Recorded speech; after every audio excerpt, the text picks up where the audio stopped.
Yep. I'm having you guys keep cutting out for me. Weird. It's like 1 minute you're talking, and suddenly it's all silent. That's not great. I think I've got a handle of it, but I'm not 100%. That sounds like a connection issue on your end. Oh, hello? Hey.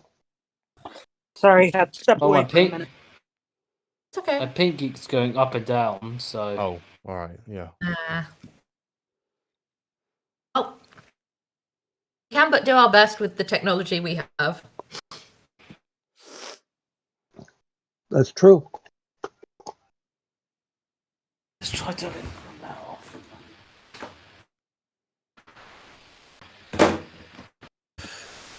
Are you okay for me to start the introduction? Yeah. Yeah, it should be fine. If I don't answer, just put in the text chat and I'll reply there. Will do. Okay, so hello everyone. Welcome to Fate of the Dice. Tonight is the final night where I get to playtest some things with these wonderful people.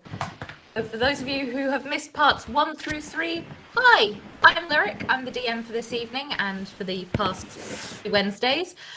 With me are some wonderful people who have agreed to playtest some new rules around magic and races that I'm testing around some books I wrote with a friend. Last time, our intrepid adventurers exited Feldnor after seeing Morphia and Eldred talk together. Lyra tried to drop a hint on Eldred and Joji. Joji seemed to maybe get it. Eldred straight over his head.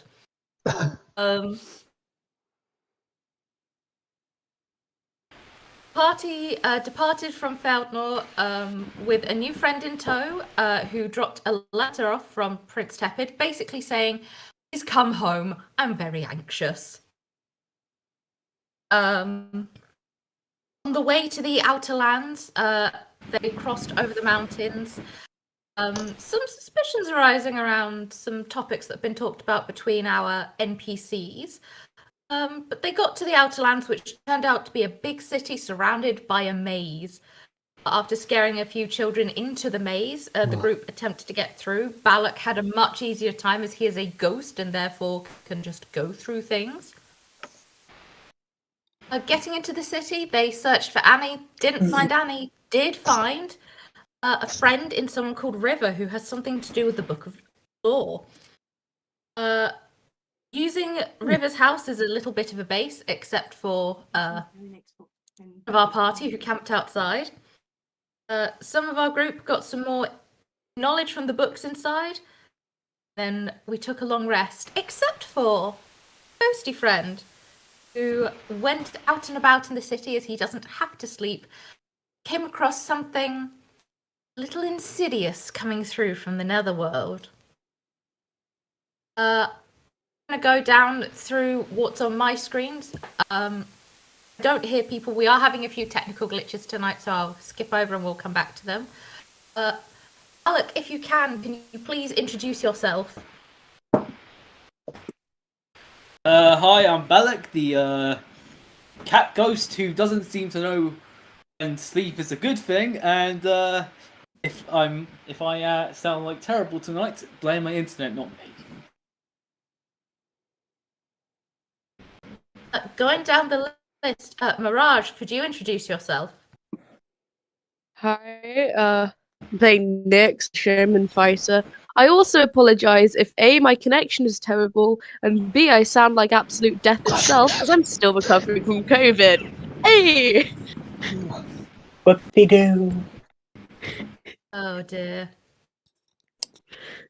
Next down on my list, Nikki, could you introduce yourself and your character? Hi, I'm Nikki. I play Lyra, the mermaid.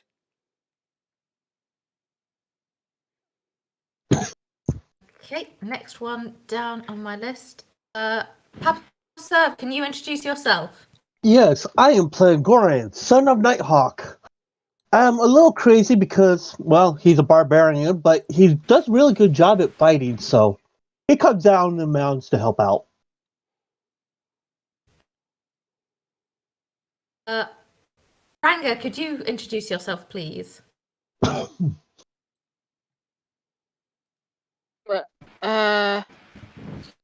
name's Aileen. My character is called Flame, and she's a necromancer cat.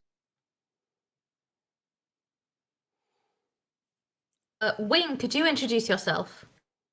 I am Wing, also known as Kyle. I am playing McIntyre Rain, the Felid Notion monk who does not like the old witch. I was promised a gym for getting these people back. Finally, Yorick, could you introduce yourself, please? Yeah, I'm Yorick. I'm playing Granny Greenborn, a Field Notion druid. Wonderful. So we find ourselves back in the Outer Lands. Alec, you have been out trying to have another look around, see what you can see, and you found the being known as Nathan, who is a little bit scary. He has just been smiling the entire time that his shadow form has been taking some sort of physical shape. What would you like to do right now? I would say attack, but Balak is not that stupid. Balak is probably just gonna keep back as far as he can and just be ready for anything. Doesn't say a word, just goes back a little bit. Okay. You can see he has spotted you. He's like that thing where he's looked around and now is sort of trying to zone in and make eye contact, but it takes him a hot minute because his form is still forming, basically. As he does kind of, and he's still got that weird smile on his face, he does eventually sort of stop moving and locks eyes with you and says, "Hello there. You're little Balak, aren't you? You escaped a while ago." I'd say I had the pleasure. Good that we could meet each other here. I need a favor from you. If the favor is inspect how your other Never Watchers are doing, sorry, I have to make a rain check. I've got my own business at the moment. He's currently shivering slightly. He goes, "Oh, no, nothing quite like that. I need you to rescue someone for me, believe it or not." But that kind of just lifts a knife. That's the closest to lifting an eyebrow you can for a cat. Doesn't say if it just has like a what face kind of thing going on. Give me an insight check.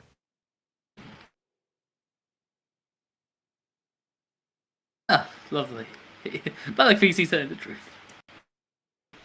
Yeah, that smile is really throwing you off, Balak. You're really struggling to get a read on this guy. As you kind of try searching him, trying to find any like hint from him in this moment, he says, "Another little ghost escaped from us even further back than you did. I need someone to bring her back, and I think you're on track to finding her."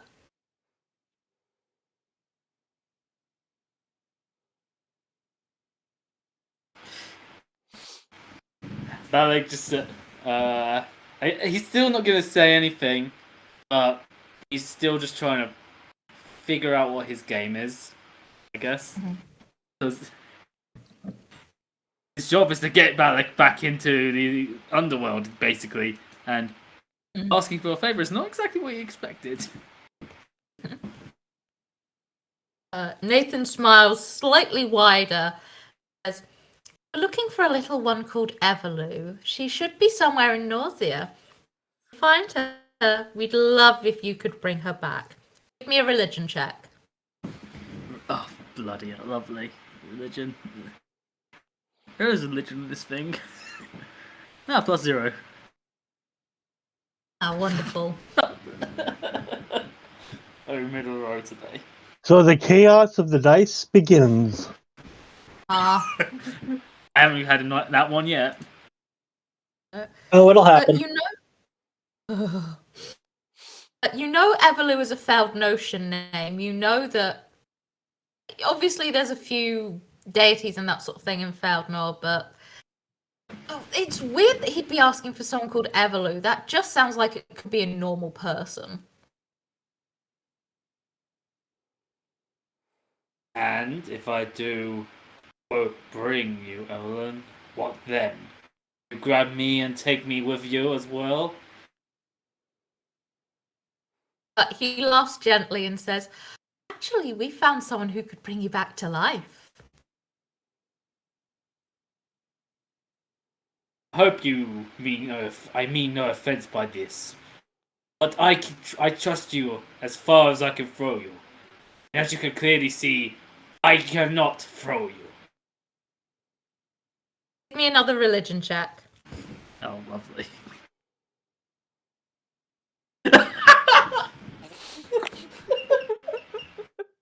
Yeah, hate to see it happen. Yeah, Beautiful. Alec doesn't care about religion. He's a ghost who has no care in the world about it. Who needs He's a ghost. He's a cat. Balak is like, you're wigged out by the situation. You can't get your head on straight right now to think about these things. He just smiles and says, I assure you, we found it to be very possible. If you don't do what we say and we don't get her back, well, I'm afraid we are going to have to come and get you at some point. If I'm being honest, I expected that, and I've been trying to find my own way. But say, what do you wish for this person? What is your goal? You've been escaped for far, far, far, far, far too long. Now I can make promises to people all I like, and I can help people as much as I can, but at the end of the day, the balance of things has to be kept.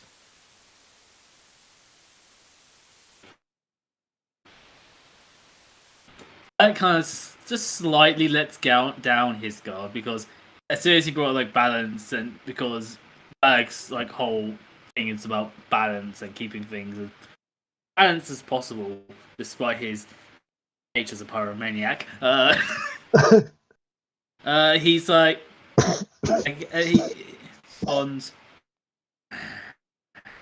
unfortunately, I do not know. Anyway, do you have any other hints then? You must know what she looks like, or any way to identify her, other than her being a ghost. Oh, she's a young girl, less than 10. She's got blue hair. She's got the typical ghost blue skin. Should be in a dress. Usually white, sometimes green. And she should be with a person called Annie by the time you find her. And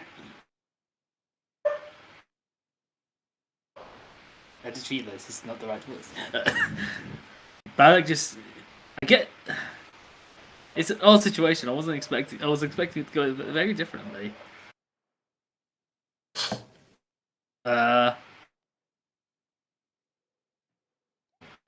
She wouldn't have pink magic, would she?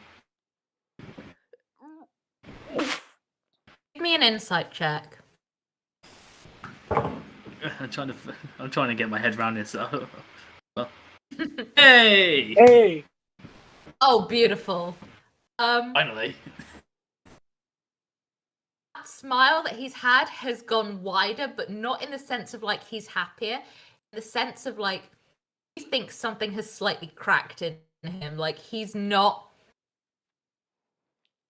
acting weird this whole time. But something is really off about this interaction in a lot of ways that you've been picking up with. What he says next You can tell he's being totally truthful, but isn't willing to give you much more information on what he means by this. He says, I mean, technically, yes. He technically has pink magic. Bags just starts speaking out loud. It's like, most likely a tragic event, most likely grey magic now. Most likely he had their magic changed in some manner. Lovely. Fine, I'll look for her. I can't promise you anything because I'm not that good of a tracker. Oh no, don't worry. You know what'll happen if you don't. And as he's sort of finishing that sentence, where he was like first becoming a form, a lot of dark arms have come out of the space behind him and just yanked him into a shadow, and he is gone.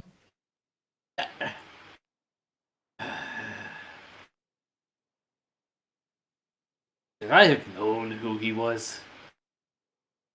Probably not. Doesn't matter. That, in my eyes, Balak has not actually met Nathan, but he doesn't know anything about him. He just knows he's a Never Watcher. That's it. So, but that's like complicated.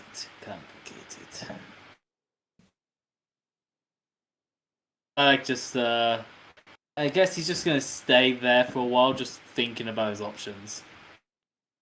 So he's not like he's probably just gonna wait there, just weigh up what his options. Okay.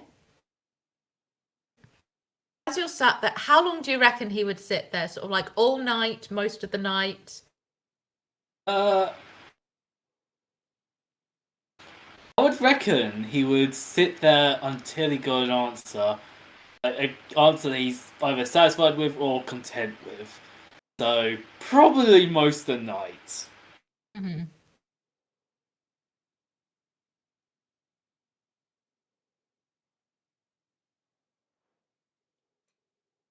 As you're kind of sat there having a think about trying to work things out, give me just a straight intelligence check.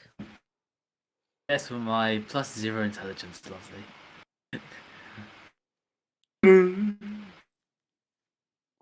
I don't think that's going to do anything. You're sat there, it feels like it's on the tip of your tongue what's going on, but every time you kind of like try and put the pieces together, like what technically Annie's color of magic is, like the weird shenanigans around her grey magic, the people you're with, it's all a bit like soup in your brain at the moment, and it's not quite connecting. Probably not helped by being slightly rattled by an eerie Nether Watcher.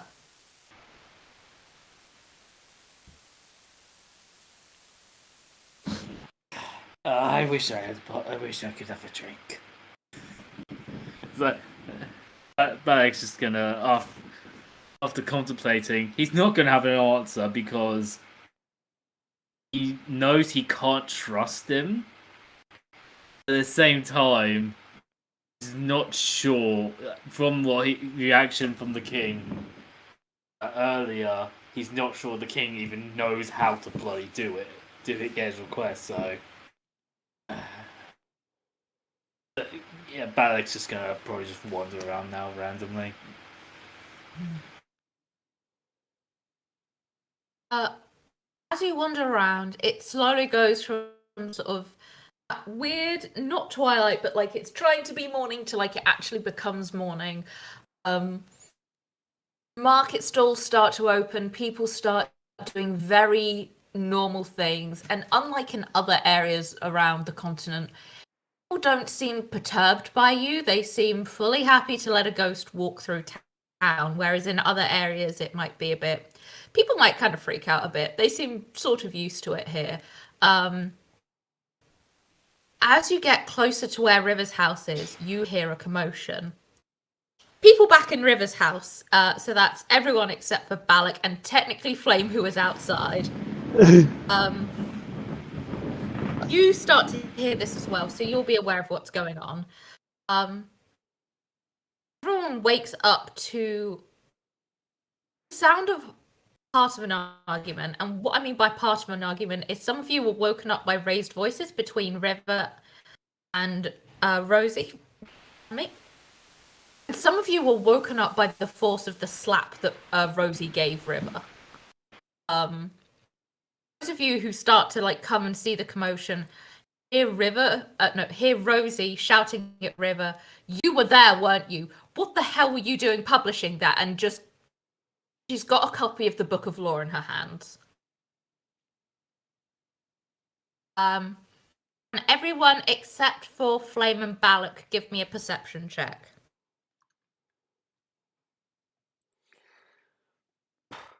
I would just like to note, Balak is wide-eyed from seeing the slap. Balak, nice one, Granny. Balak, you'll have heard this. You're not quite there yet. Oh, okay. But he will have seen the slap and was like, damn. Evidently, it caught my attention.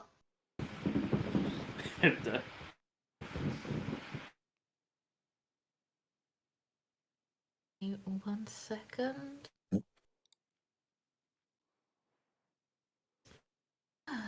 Don't things don't want to load anymore. Okay. Nix. Yeah. You've just woken up. This is just a bit wild for 8 a.m. Not really what you want to see. Everyone else, as the slap happens, you see River's face kind of distort. Not in the slap was so hard that bones were broken, but the slap was so hard that it's disrupted something magical. McIntyre, you see, for a better phrase, where the slap happened and the face was distorted, you see that underneath River's complexion, which is a little bit of vitiligo, you see skin complexion from the Aral Isle, which is quite dark. Annie, you see the page that Rosie was open to was a page about the burning of the plains. Give me a history check. Oh, that was Granny, not Annie. Okay. Granny. History check. Oh wow, that's unlikely. Oh my What god. do you know? Oh. Okay then. Get to info dump. Yay! My The eyes burning of the done yet. plains. Burning of the plains is one of those significant bits. It's come up a couple of times in the campaign, but basically, Rasheen, the Witch of the Glass Mountains, really torched the plains. They are where most of the food is, and several camps were disrupted. Which, considering it's 80% or so of the continent's landmass, that's really impressive and in a horrifying way. It was found that it couldn't have been natural. The grass had been wet, the wind had not been in anyone's favour. It was a case of it had to be magical fire. Originally, it was pinned on the Aral Island princess of the time, but she was later, when things came out, charges and that sort of thing. It was found out that Rasheen, who at the time was in a relationship with Prince Tepid, had started the fire, sort of by accident, sort of in a way of trying to get Tepid's attention. It was a really toxic relationship. But the big thing of this is those two covered it up. They spent not insignificant resources turning people's attention away from Rasheen and onto Mamia, who was in the Aral Isle. It was only when the author of the Book of Law basically pointed out to the then king of Nausea, hey, your son's not in a good relationship and you should really look into that, that the whole ball of yarn unraveled.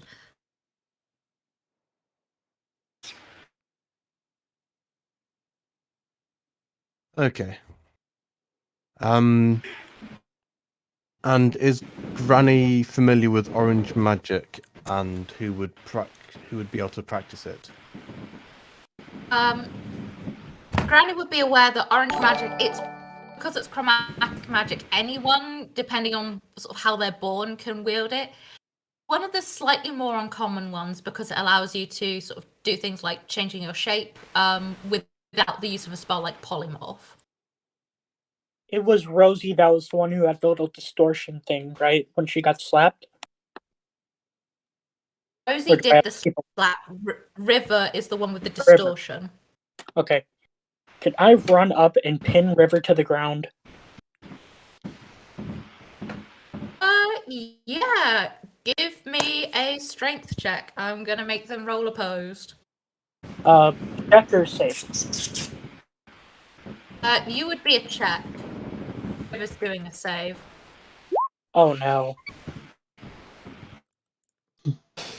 Ah. Definitely wins that. Believe it or not, you do in fact manage to pin River to the floor. With the the thud, more distortion happens, and you can see underneath. Before they had like orange eyes showing on top, they've got dark brown eyes underneath. And fun fact for everyone, this is because they rolled a natural 1. Oh! Who are you? I'm just gonna get down next to her face and say, drop the illusion, or one of your arms is being broken. Intimidation check. That is not good, because my intimidation is not the best. Did y'all need me over there? As you say that to them, you can see they are angry. Okay, And I come over. McIntyre, you feel spit in your face as they say that they are used to dealing with bullies. Goron, if you were going to do that, that would have sort of coming alongside and adding to the intimidation. You can both tell that they are freaked out, but they are not willing to drop the tough act. But you do see that the vitiligo sort of slowly melts into the Aryl Isle complexion. And those of you who hadn't seen it, I'll see they have brown eyes as opposed to orange eyes. By the way, Flame and Balak, if you want to come on in on hearing all this commotion, you are free to. Balak was on his way when he went to grapple. I'm just trying to think of a. Because what Balak was trying to do is try and calm everyone down. I can't do that unless everyone likes being attacked. Is there any significance to the eyes being brown, or is it just because it's a different color? No, I believe that if she has been hiding herself, she has reason to. You don't just go in dressed as another person. Can I stunning strike River?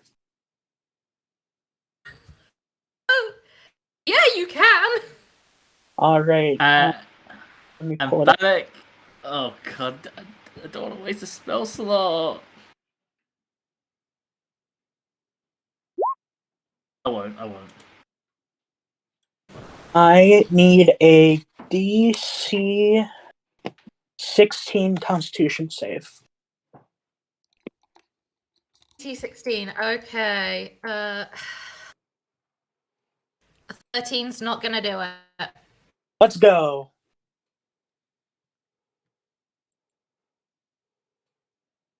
Oh boy. So you've intimidated them. And now, as I understand it, they are stunned and can't really move. Does anyone have anything to tie her up? I come up and I start tying up. Perfect. because I do have. As Well, Granny Alex casts just, spell magic Alex just, Spell magic. directly on River. Okay. Right. but Alex just is just seeing this all go down, just like, I went for a stroll. I went for a goddamn stroll. Hello, Kitty. You see the rest of the illusion kind of drops, and they go from being like kind of ambiguous in gender to very significantly female. You can tell that a lot of their features they've kind of tried to make ambiguous looking, but now it's like very solid and sharp. They can't move, so they're just there stewing in anger, quite frankly. So, want to tell us why you're here?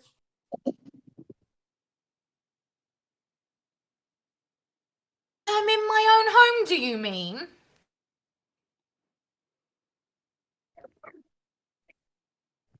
Well, typically you don't hide yourself amongst random people unless you have a reason. So, let's hear it.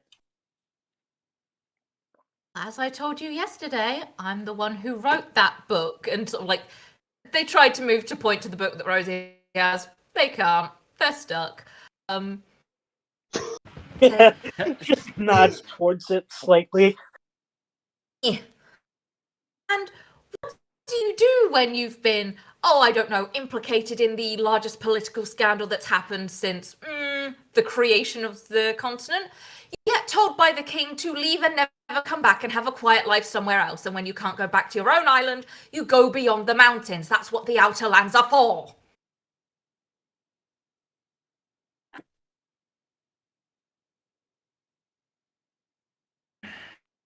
Anyone else feeling we should just... Alex just tries to calm everyone else. Like, can we all just calm down? Yeah, shut it. We're trying to get info here. okay, keep tight or I let will- loose. I will force you into a bubble.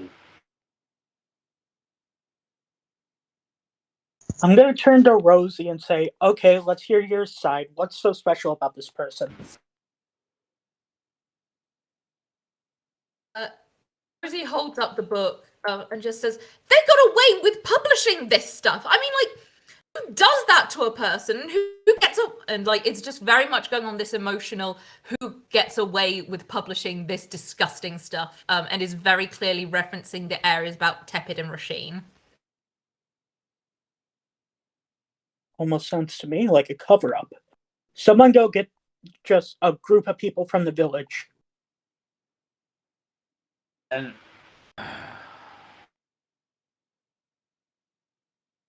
No, we're going to have a test to see what everyone else believes. Because if this would probably go down in... This would be like oral tradition if this happened, right? So if this book was written and there was false information in it, then the civilians' accounts will prove that whatever was written in the book may not be completely believable. Give me a straight intelligence check. I don't like it when you make me do that. Here we go. Let's go! nice. But You have a... As you're speaking, you kind of have a light bulb moment. The actions described in the book happened in Nausea, fully over the mountain and several days walk from there. These people here, they've come as like refugees from the war. They've come from places where it wasn't hospitable to them. They've come here.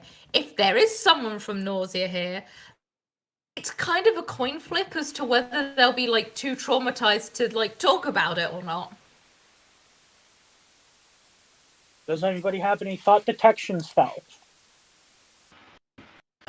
But I think like has a very deep sigh and just. I'm guessing you wish for me to go even further into her mind than usual. Yes, because this is going to tell us whether or not she's against us. Basically, I personally don't like doing that, but River, I'm sorry for this, but once he actually has No. a point. No, not to her, to civilians.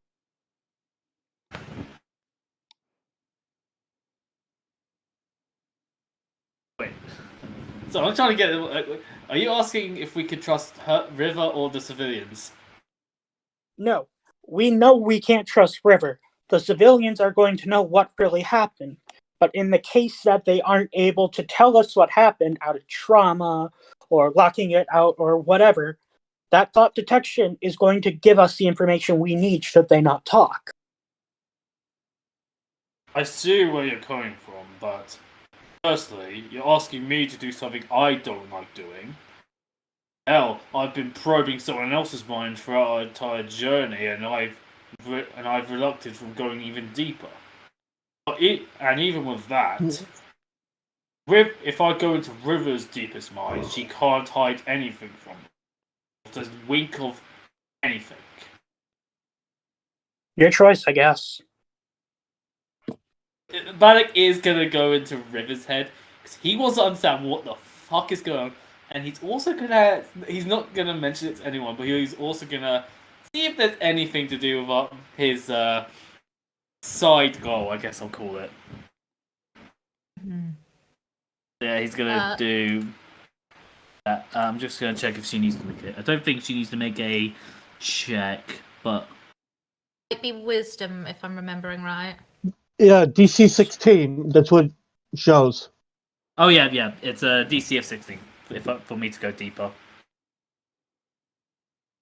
Oh boy, well, that is a critical failure from my dear River. Okay. Nice. Oh, River, you seem to be damned. River, why? Okay. Okay, I'm hoping we don't find out stuff we don't need to know, but yet we find out. Well, Balak's gonna sort out all the information and tell you all we need, the things you need to know. Okay. So, Well, I'm excited up for. first thing that you see as you're sort of going back, a lot of thoughts are in this person's head. Bless you. Main big sort of like first bombshell I'm gonna drop is this person growing up and under the name Lavender. As they were originally an Arrel Isle native, brought into the fold near the Arrel invader royalty purely like one of those series of unfortunate events kind of things. And through, I'm going to just say, through traumatic events, ended up developing a second person in their mind called Monty, also known as Mountain. Tasked by the king to go and write this book. This king, Slimeball. We're going to put a full stop after that. Slimeball, full stop. Main bits of importance for what you're sort of looking through and passing as you're kind of trying to go through these two persons' thoughts, basically, is Everloo is the daughter of the White Queen, a ghost daughter who's currently missing from Feldnor. Annie is one of the characters met in the Plains section. Annie was close to the ATR, as expected. When met, she had grey magic. However, there were talks around of her having different magic beforehand. It's not 100% clear as you're passing through. You see the events described of Witch of the Glass Mountains in Tepid, learning the plains, and you see the dressing down that this person gets from the King of Nausea, and basically being told to leave. Whilst when they came here, they recovered and became one person again and changed their name to River. Alec, not gonna say anything yet, but because he tries to be a nice person,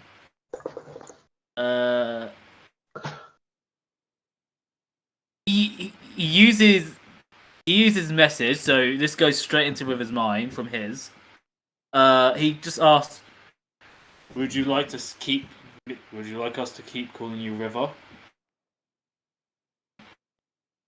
They nod. And Balak now replies, "Everything of interest."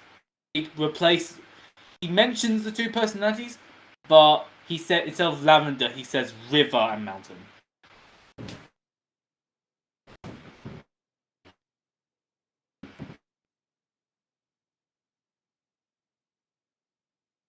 So yeah, he never mentions lavender, basically.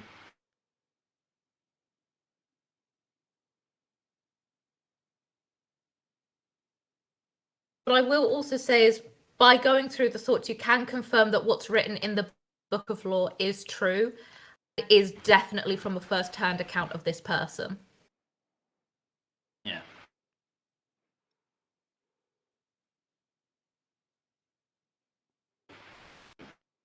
Very true. Yeah. Really truthful. And what do we do to this fully truthful person? Throw her to the ground, punch her, and cast a spell on her. Twice. Oh, and had her tied up. Balak is just gonna step aside and just cover from, because he's just like, that's a lot.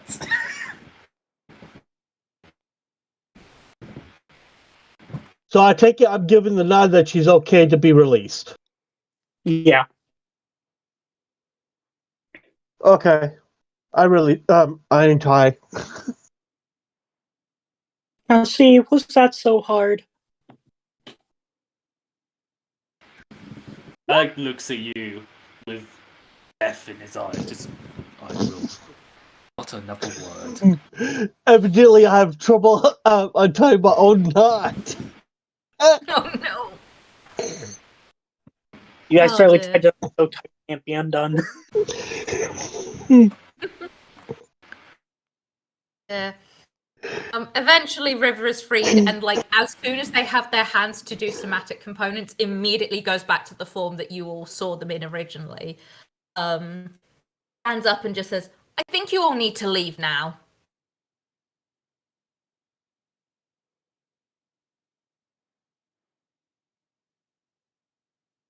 Oh, Bye. yeah, we should. In my defense, I wasn't actually. I tried to stop it. I did try to stop it. And Balak does as she pleases and starts heading towards the entrance. He's pretty sure that the person, Evelyn, is not even there. I just had a momentary lapse. I thought I had to restrain whatever's coming in.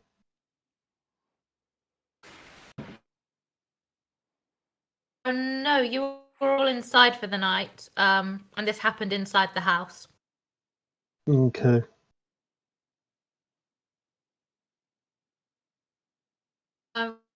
As you are all leaving, can everyone make me a quick perception check? I'm Yay! still in the tent. We're gonna be dead. What's up with my rolls? We're gonna be dead, you say. Oh my gosh!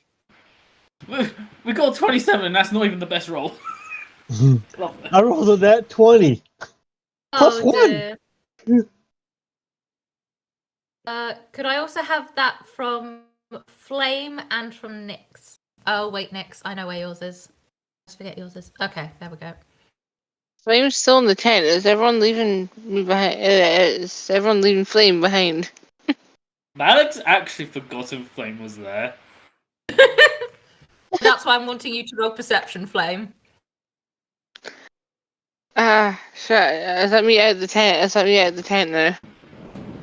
Yeah, with all the commotion, you'll have at least popped your head out, even if you didn't go inside, sort of thing. Perception, you say? Yeah. Okay. Balak, that was a lot. You just saw, honestly, a lot. And you're gonna, Backstab. and you've had quite a night. It's a lot for you right now. Lyra and Flame, as you're exiting, you realize that number one, Morphea wasn't there for that entire time. Neither was the plains person nor the scientist. Annie and Wing, you actually see the plains person and the scientist coming back, and they seem very chipper and very happy talking to each other. Oran, So I take it we got the info we needed from them. Since they're so happy. Hold on a second, I'm gonna disconnect and reconnect. I'm having trouble hearing. about that. With your nat 20, as you exited the house, you saw that Rosie was smiling. The scientist and the plains person are walking back. They seem very chipper. Morphea isn't here at the moment. Oh, and you also see Flame is still in their tent. I love that. I love that. Only one person remembers Flame.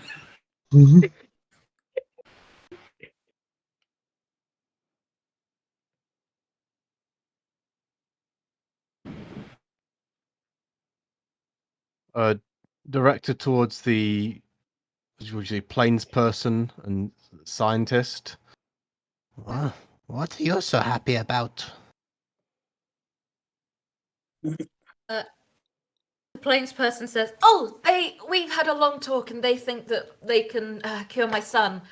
I'm going with them to inspect the facilities when we come back to Nausea. I understand things are a bit odd. There was an explosion there a bit before we left, but that's what I wanted from the king. So if I can get it from someone else with it looking like we're not going to find Annie, I will be extremely happy."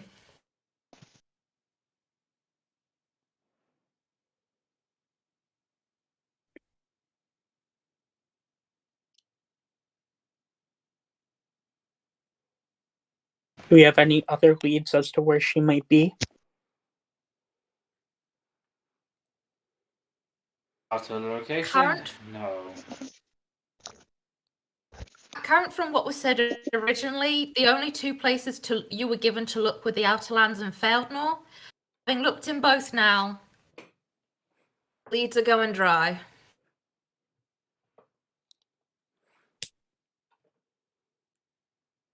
Well, I'm not going to get my about the girl. Was I a good D&D player? Was I a good D&D player? I was not a good D&D player. Shit. I was hoping I had locate object. Oof. Well, sometimes we need to locate brain. I've been trying that for years. It doesn't work. Oh no. It fails and tells you, could not locate. Please try again. It was like one of those number 8 balls. Where is the girl? Try it again later.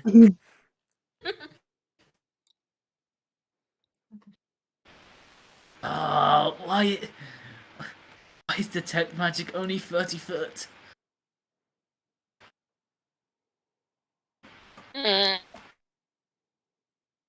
As you're all having these discussions, Morphea kind of marches back in from the center of the city. Everyone give me an insight check on Morphea as she marches towards you. Nat 20! Oh my god! That one! 4! Oh my word! I'm Wait, still ready for Russia. Correct me if I'm wrong. Every time Morpheus come up, you should have just rolled that once. I'm pretty sure. Is it with you and Morphea?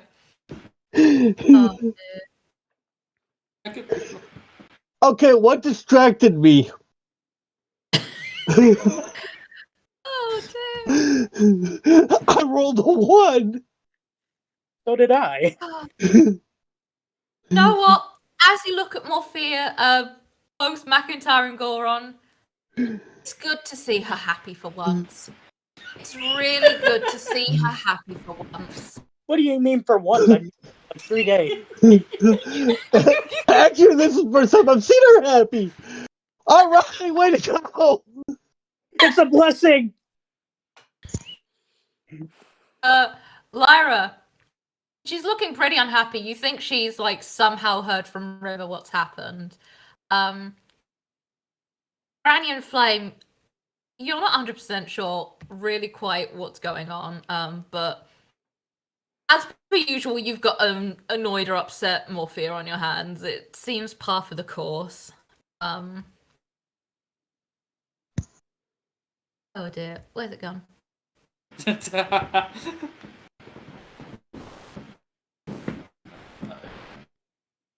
Alec, as you look at Morphea,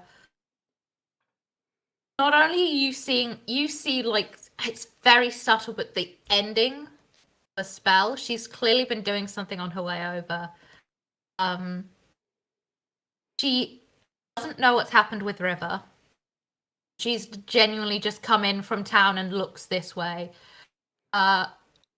She's blinking away tears. Something's kind of freaking her out, but she's gonna do that soldier thing of no, you're not allowed to know what's going on with me, but I'm barking orders and we're doing what I say. As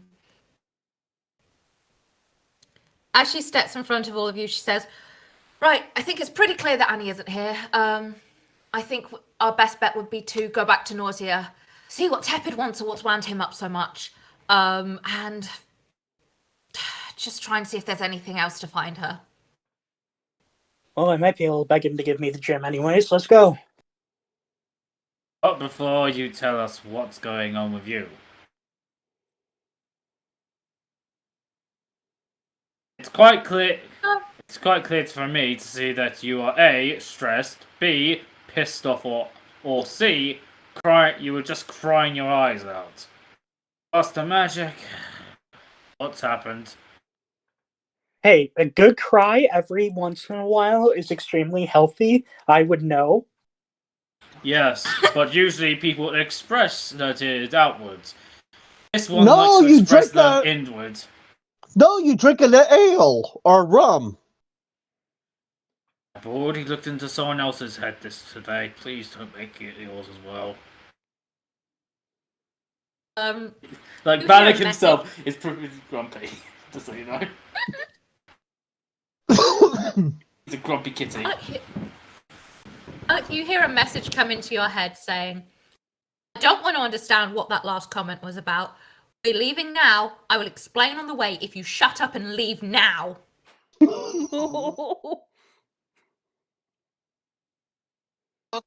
Alright, people, we're out of here.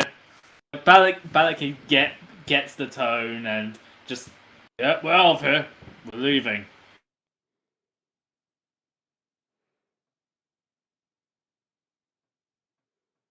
Oh boy. And Balak is just about to pass through the wall, like, he would, like, just about pass through the wall before remembering, right, maze, he has to lead people. Wait, no. There's an easy solution. The wall. We learned last time that if you damage the walls, you get spat straight out to the entrance. Therefore, we all step in, we make a chip in the wall, and we're all out. Pretty simple. I like that idea. Balak steps back and watches the show.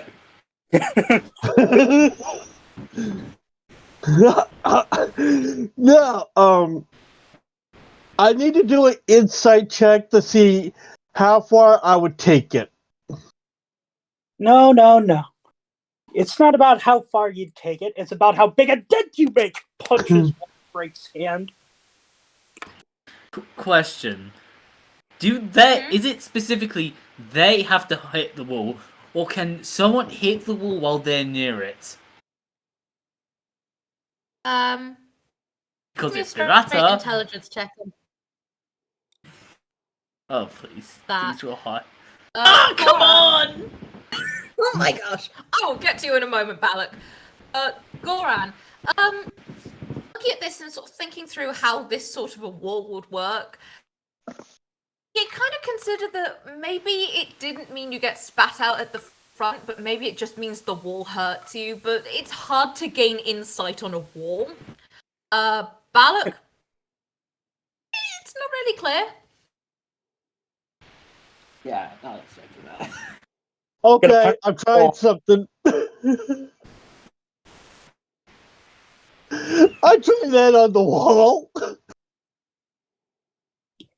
Yeah, guys. Right. It's all about Okay. Hey, Balak, hey, Goran, can you give me a dexterity saving throw, please?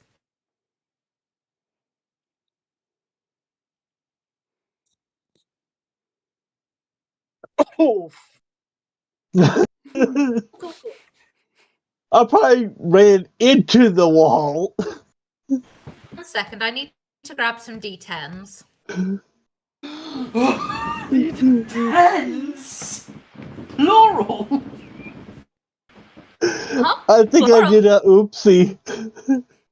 don't worry, you'll be fine. It's only a scratch. It's but a flesh wound. Can Take Balak save 19 this? points of bludgeoning damage as the wall basically makes a cylindrical battering ram and just straight into your jaw. It doesn't take you to the beginning, it forces you backwards and straight into the city. So that's what it means spitting you out. Boy, this wall thing. Oh, maybe this wall wants a fight. You know, that could be a possibility. We're not fighting a wall. Why not? It's an easy target. Those of you stood with Morphea just see her rubbing her temples. Okay, I'm assuming I lead you lot out, I come back, and when they're done punching a wall, I lead them out.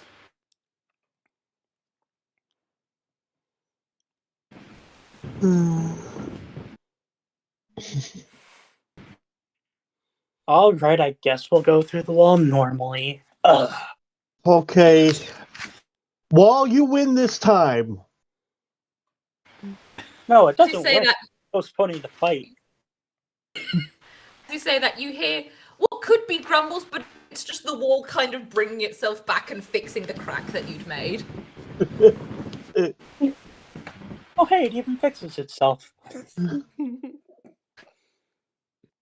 That'll make the perfect fighting fist.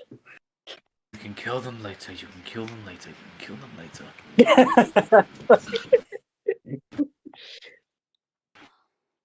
Oh, as you are starting to trek out of the city towards Nausea, could everyone give me a survival check, please? Does that include me with the stone that I was given? Yeah, you've Oh boy. say you managed to get everyone out. Don't survive. I'll throw one anyway, just in no. case.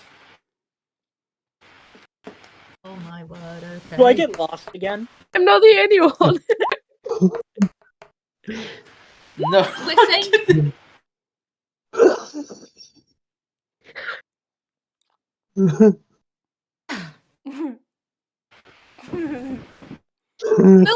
that survival is enough for you to have gotten out of the city. However, outside of the city, as you're starting to move towards Nausea, most of you have a good pace. Some of you kind of fall behind. And it takes a day longer to get there than it should, and that extra day you can see Morphea just steaming. It started to rain, and steam is physically coming off of her with how angry she's gotten. Whoa. I didn't realize people could produce that much heat. Is that an illogical reaction, or is that magic? Give me an Arcana check if you really want to know. Can Balak just have marshmallows? They just like roast inside of my skin.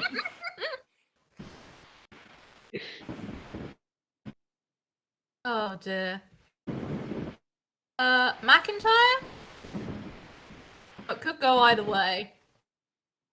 You do think Morphea is one of those people who is powerful enough to just say, screw the laws of physics. You know, Um, that would make sense. I mean, I would also be grumpy if I had to break gravity every once in a while. I'd be grumpy Lyra- too if I had bad things happen.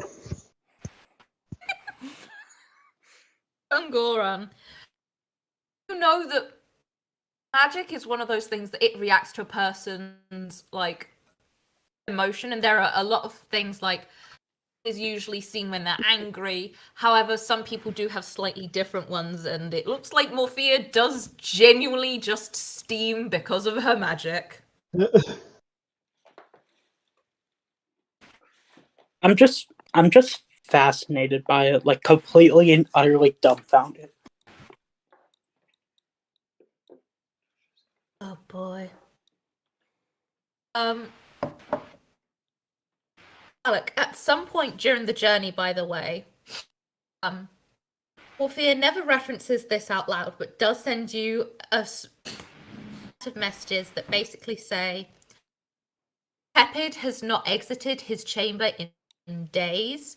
He has been getting apparently more erratic, more anxious sounding, and somewhat more paranoid. It's giving the counselors reason to doubt him, which means if I don't get home soon, Nausea isn't perfect. It's gonna get somehow worse.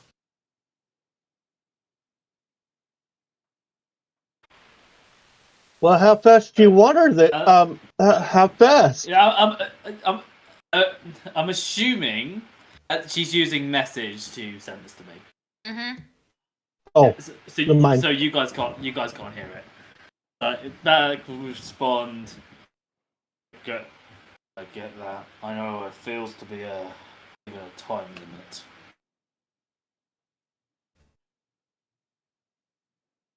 limit. She just nods, sort of tries to keep the pace, but of course with a couple of people's rolls. I mean, she does her best, but still takes a little bit. You know what? Mag It's really just silently suggests to her, pick him up. It's actually really funny that I'm the fastest person in the party, yet I'm the reason we're so slowed down. Yeah. I'm the fastest in the party. I have a walking speed of 45. 50. Oh, okay. I'm the third fastest. I've got a flying speed of 40. Okay, so she's having trouble keeping up, right? No, I'm having trouble keeping up. Do you need help? I mean, I just keep getting distracted. Hop on my back. I'd rather not. Basically, I was gonna give piggyback to whoever's having trouble keeping up. That's about it. I'll take a piggyback. Okay. I actually have no idea where I am right now. Oh dear. Did you say it was raining? Yes, it's started to rain as you've gotten closer to Nausea. Because that means my first wet. Is this sudden rain? Like it just suddenly started? It suddenly started in between, like, the penultimate day and the day that you, like, got to Nausea. Okay. What kind of rain is it? Is it like a downpour or torrential rain? For want of a Does it better have phrase, cats and it is dogs in raining it? cats and dogs. At this time, Bag's like going up and down, just like he's bored as hell. Oh dear. I think flames falling behind because it's raining.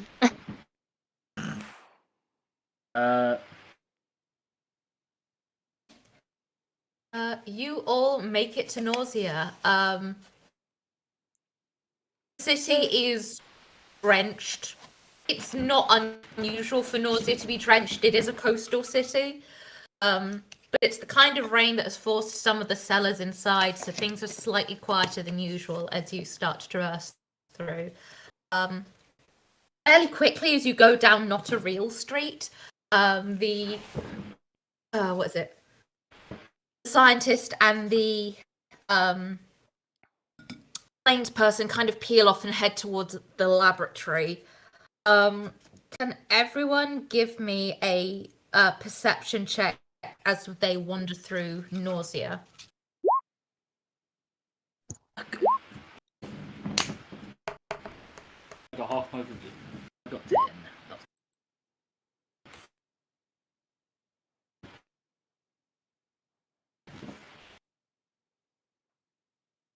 Okay.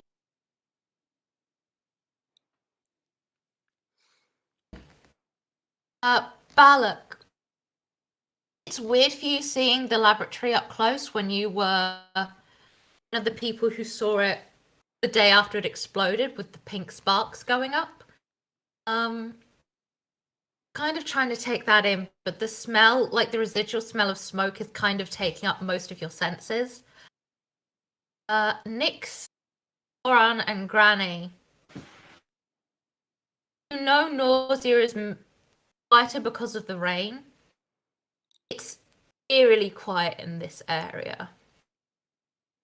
Lyra, as you're looking around and sort of trying to take things in, this particular part of the city is kind of weird in a way. There's a laboratory across from an orphanage.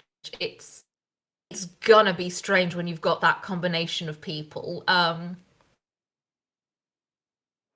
Notice though that a lot of the houses have their windows boarded up around here. It's not like people are actively living in this area, apart from the orphanage and the lab. Flame and McIntyre, you do actually spot two street children seeing you come and sprinting off. You also catch as the scientist and the planes person go inside. Inside isn't finished yet. Kind of hard to explain, but you do see something, container of some kind that seems to be holding what looks like a person in there. It's really hard to tell. Yeah, it's one of those things where you're like, that could be a container with a person in it. That could just be, honestly, some weird art. But it's one of those things where you're like, I feel like it could be a person.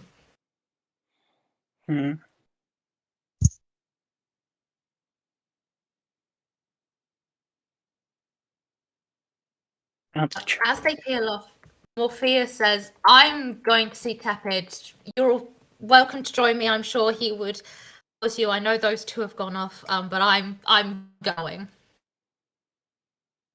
I'm also going to Tepid. I want my gem, and I will beg for it if I have to.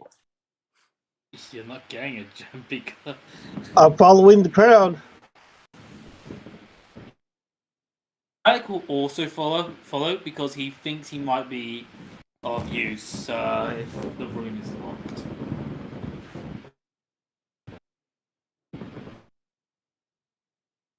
I mean, we might as well stick together. Okay.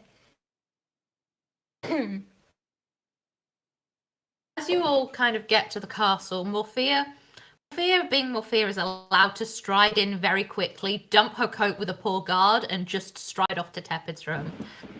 Before you all can really follow her, though, someone sort of steps in between you and says, I think it might be best if you all waited here. His Majesty will be down when he can. Please make yourself comfortable, take a seat. Like several seats from various rooms are kind of pulled through for you. I am sorry, guard, but the king sent me specifically to this party, and I must report to him my findings. I must ask that you step out of the way now.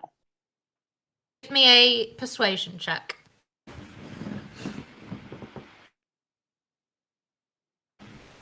Oh, hey. Well,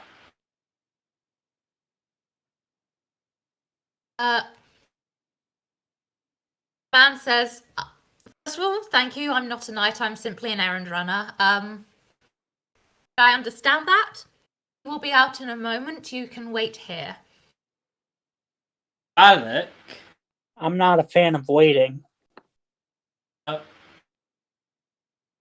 does Valak? Do we see where specifically where Morphew is going? Yeah, it's a fairly long corridor she's gone down. You reckon that if you were quick, there'd be a way to follow her? Alec goes into the floor and follows in her direction. Kind of he's not going to follow her all the way through the floor, but enough where he's in the corridor, and if they follow, he has a way of stopping them from following him. I also have a plan. I am a shadow monk, meaning that I am able to cast darkness using heat. I'm going to cast darkness centered on the doorway and then sprint through it. 15-foot radius. Let me just double check one thing quickly. Double checking. Rule because I forget otherwise. You cast darkness and you feel it very quickly be counterspelled. That's not very nice. Very nice to try and pass to try and see the king when he's not in a state to see visitors.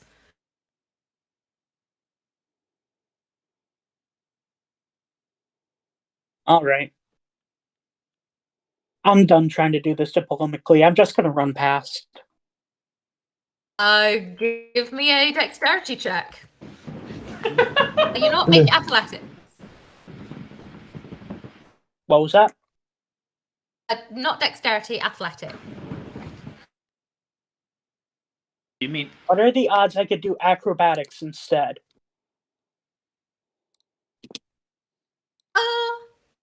Not on this one, I'd let you. You fool! Yeah. You managed to slip past the errand runner, who immediately calls for the guards to help. You are currently being chased by guards down a corridor that Morphea is also down. I just sit down Catch me. and just wait. All I can imagine is like a cartoon. I turn around and say, "You'll never catch me!" And then I rip face first into a door.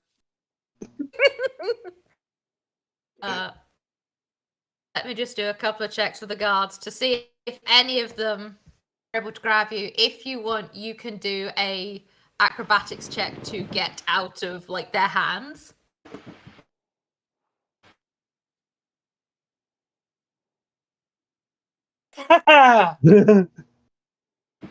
Jesus?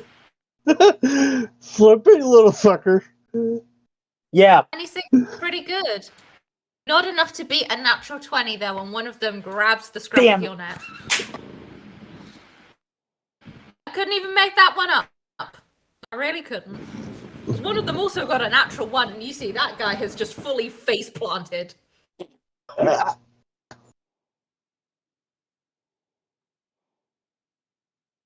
I just turn to the guy who grabbed me, and I'm just like, "Why are you doing this, man? I'm just... I have business I need to discuss with him. And, frankly, you stopping me is very well putting your career in jeopardy." Give me a persuasion roll. Please let this work. Please let this work. I'll get back to what you Please said in a get that moment, one. Valak. Please get that one.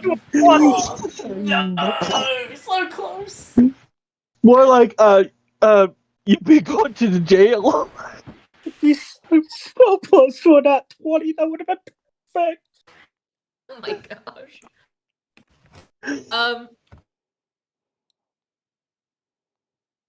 sometimes as a DM, when you see what your person has rolled and you just Oh, can't no. believe the dice has also made them roll a 2. I go by meets it, beats it. You're talking to this guard and he looks kind of worried all of a sudden. Oh my gosh, it worked! It worked! I stood there long enough to contemplate this that give me, oh my word. Do you want to try and wriggle out, or how do you want to do this? I'm just gonna slip underneath and book it. I'm gonna come back to you in a second. I need to do some things with Balak quickly. Has Balak had the smoother time? This is going way better than I expected. Balak has just been like swimming through the stone of the castle. Like, you've been aware there's a ruckus behind you. It's not unusual with this group. You do manage to see like some of this go down. As you turn the corner and to catch up with Morphea, he's burst into Tepid's room. He is, when you originally saw him, he was like well coiffed hair, immaculate suit, buttons had been shown that day. This man is fully in his pajamas and does not look like he has exited his room in maybe 3 days, sort of coming on to 4. He looks like an anxious wreck.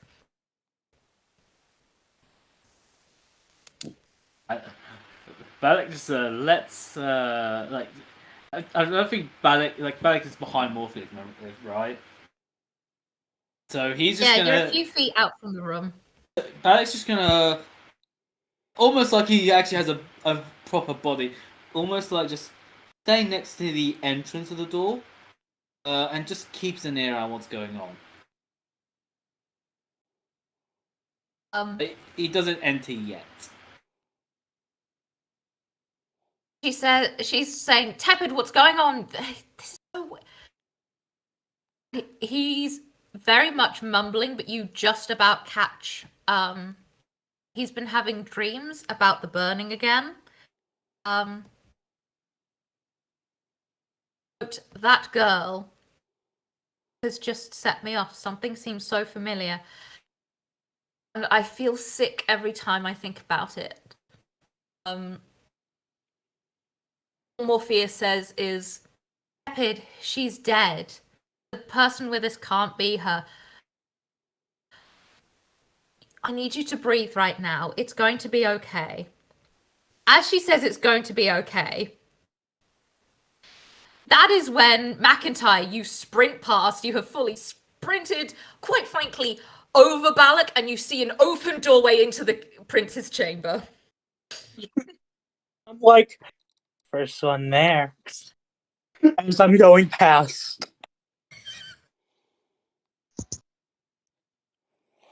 Just sprinting past in a split second while my face is next to yours. I beat you. Balak, gobsmacked about what's happening, sinks into the floor. and now he enters below the floor and just kind of just stays there, just so he can see if he can hear what's going on, at the very least. Honestly, very fair. McIntyre, you see the prince. He does not look good. Morphea, she is looking very angry at you right now, and there are guards coming up from behind. What would you like to do in this moment?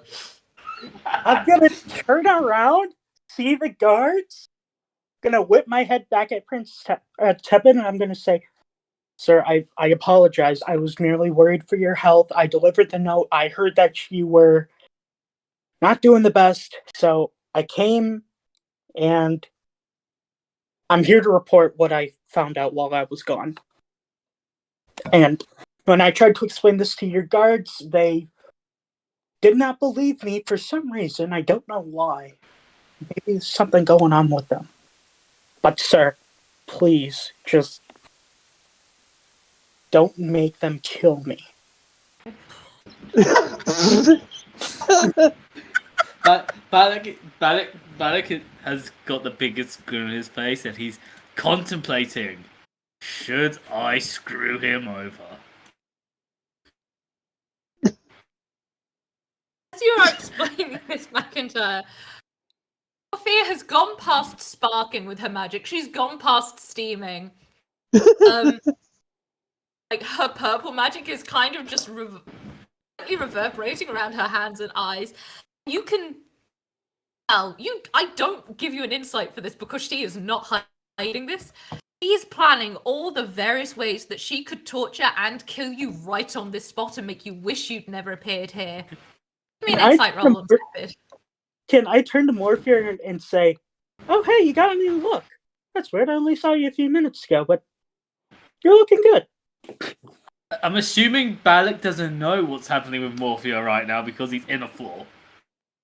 You can't see her, so no. I probably hear it. I'm sorry.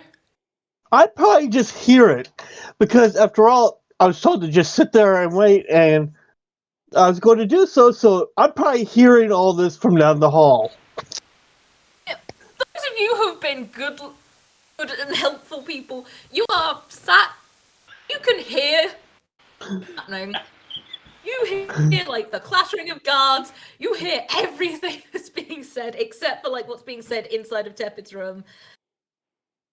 It is as chaotic as it sounds.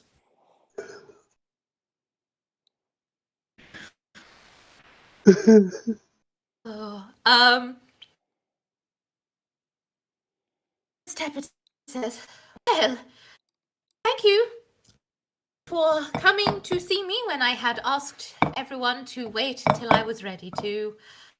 I guess you might as well come in and give me the full report. You can discuss it with your comrades in a minute." Sophia looks horrified.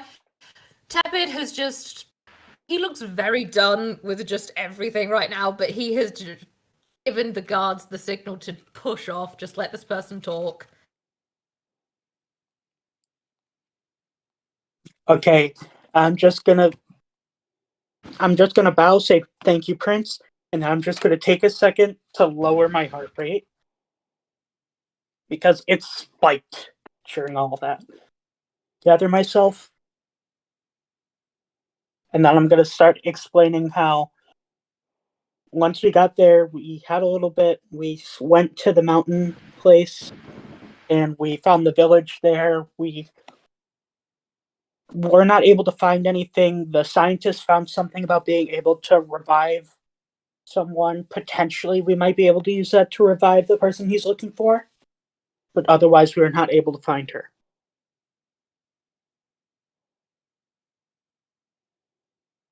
Tepid slowly nods. He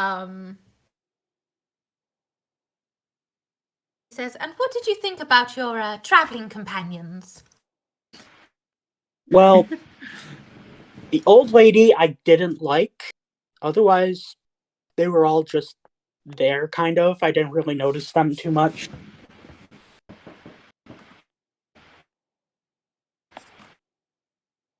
He thoughtfully nods, and just says, "Right, you can go back then. We'll talk in a minute. I become presentable."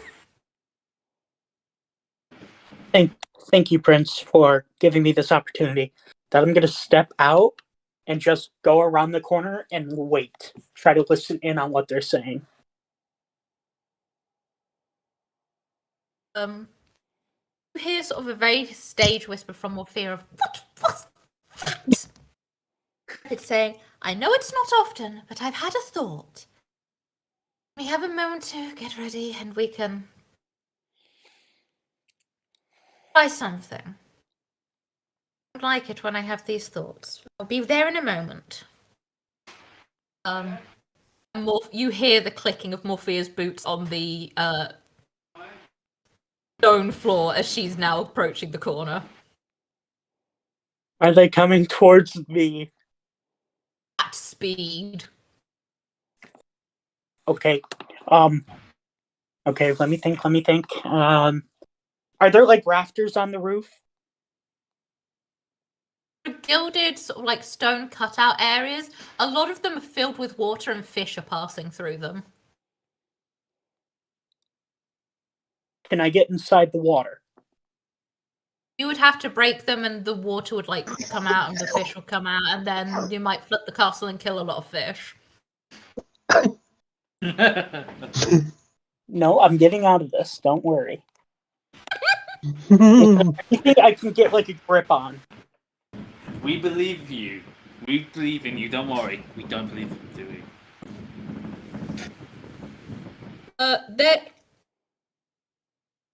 There's a little bit that's slightly jutting out the side. It would be difficult, but you could like maybe like jump, grab it, and like hold yourself up there, sort of cartoon style. Okay.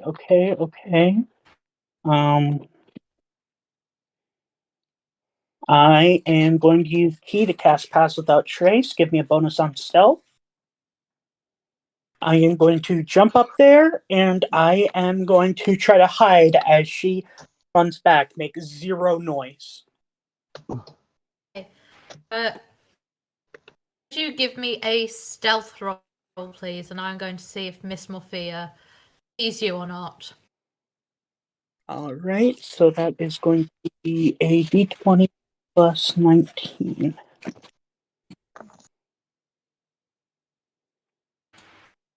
That would be a 30.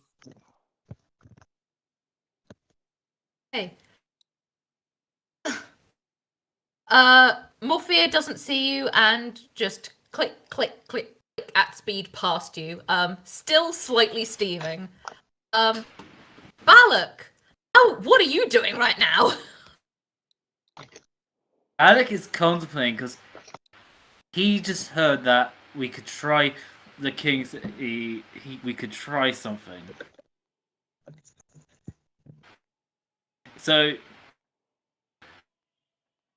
without actually leaving the ground yet, so is this towards a creature within range?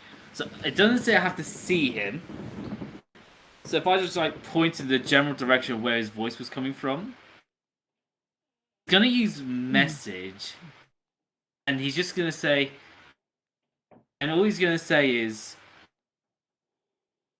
"Don't try anything stupid," and then he's just gonna slowly try and return to the main hall without being seen. Probably passing through the He walls. gets to respond to your message.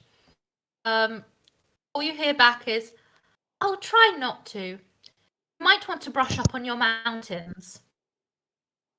My mountain. In the language that the mountain people yeah. speak.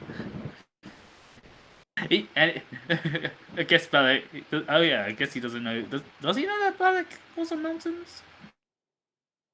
I don't believe you do. I'm going to double check, but I know you have comprehend languages. No, but no.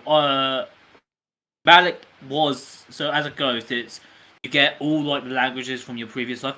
Balak was a mountain, so he does know that mountain. You would. In which case, because I forgot that, thank you. Give me.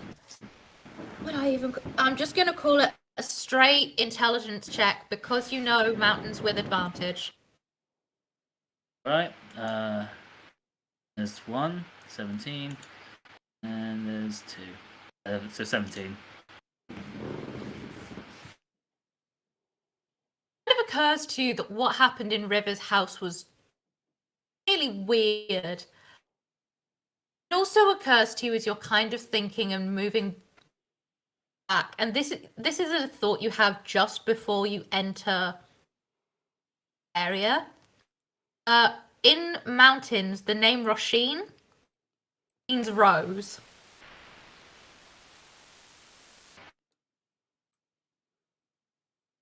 Oh lord.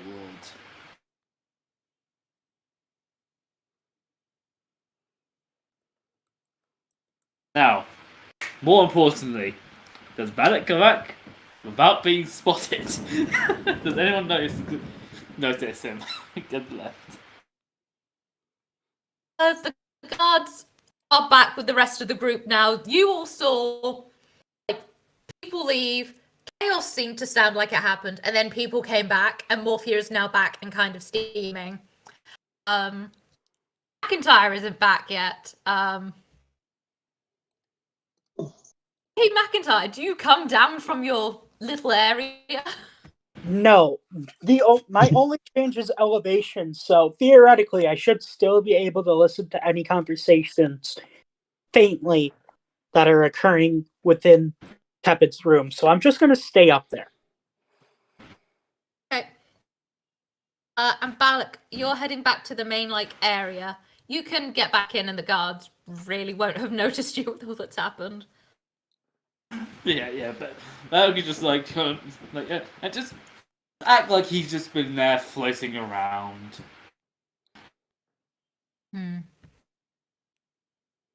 After a couple of minutes, Prince Tepid emerges from his room. McIntyre, you hear the click, click, click of his boots as he marches on through.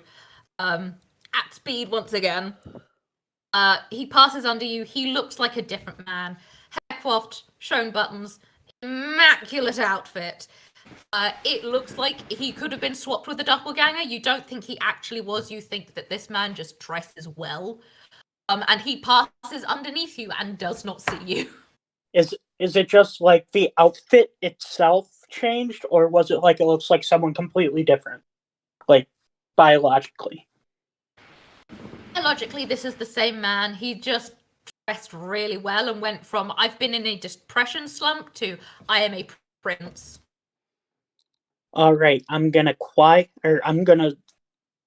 as quietly as I can drop down to the floor and try to follow him.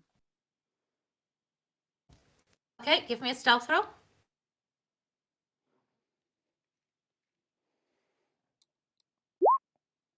How is a 39? That was a nat Oh my 20. word. Oh, You wow. are silent. You hug the shadows. Nobody ever will be able to see you again if you stay like this.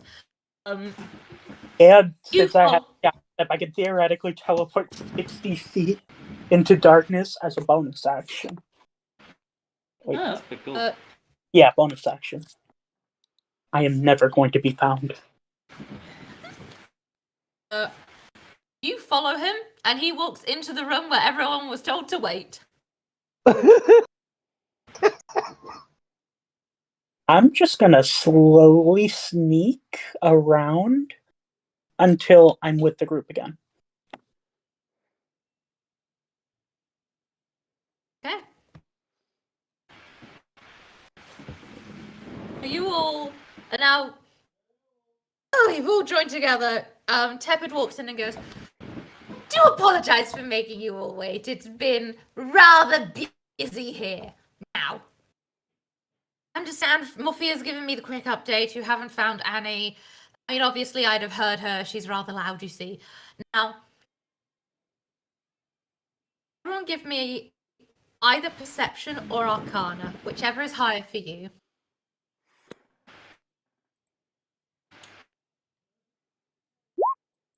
Yeah, Balak goes back to being shite. Mine's the same either way, so. Oh god, no, you got to.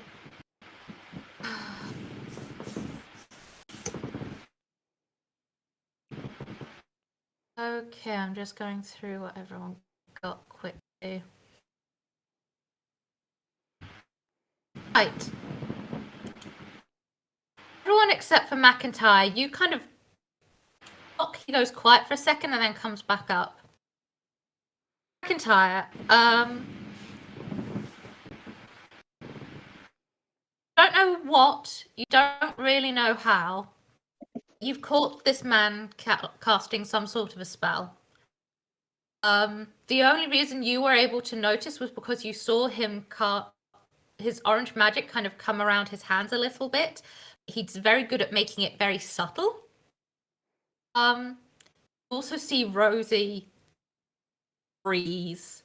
Whatever Tepid just did it looks like it's had some sort of effect on her and she's kind of freaked out. I'm gonna pull out my dagger and hold it behind me. What's it? Ready to strike. Can I just get a recap of one thing? You said, was it Nihil was Rosie in Mountain, right? Sheen, which was the name of the Witch of the Glass Mountains. Yeah, okay.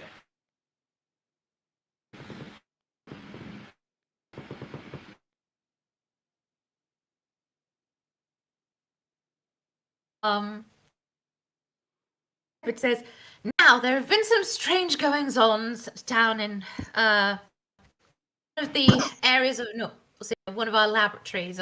You all heard about the explosion. It's a long shot.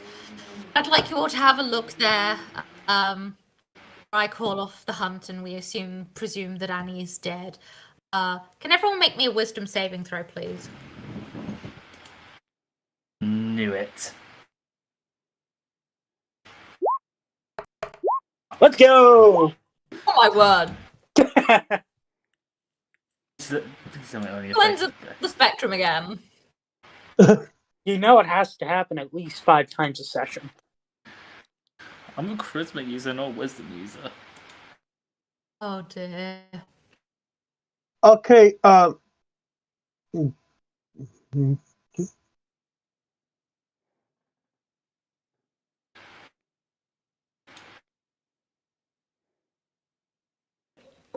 so what happens? Annie, I'll explain why in a second. You are now under the fear effect. Okay.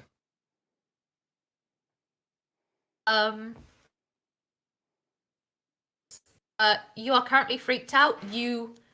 I mean, barely, with that roll, barely managed to sort of keep hanging on there. McIntyre, I'll explain what happens to you in a second because I'm so glad someone got a nat 20 on that. Alec, you are not under the fear effect, but if anything happens, you will be under the surprise condition for technical reasons. You all, it's like a little vision has kind of come to you all. Annie has jumped up out of Rosie's seat and is screaming for help. It is scary and it's very weird. McIntyre, everyone else is frozen to the spot at the moment and seeing this vision of Annie. You realise you can probably walk around in this vision. Yeah, I'm gonna get around him, dagger to his throat, and I'm gonna whisper in his... What? You know it's my style. I'm just gonna ear drop the spell. I'm just gonna whisper in his ear, drop the spell, or my arm moves. Please clarify, is this Tepid or Rosie you are behind? Tepid. Oh my gosh. I have to ask, are you sure about this? Yes. Okay. Before you do that, can I ask one question? Do we know that we've been put under the spell? Are we just like, what the hell's going on right now? Give me an Arcana check quickly. Anyone can do this check if you want to get this information. Unnatural 20.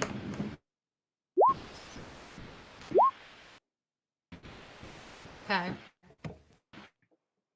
Okay for this magic. It's okay. Anyone who got higher than a 15, I believe that's only Balak. And Nikki.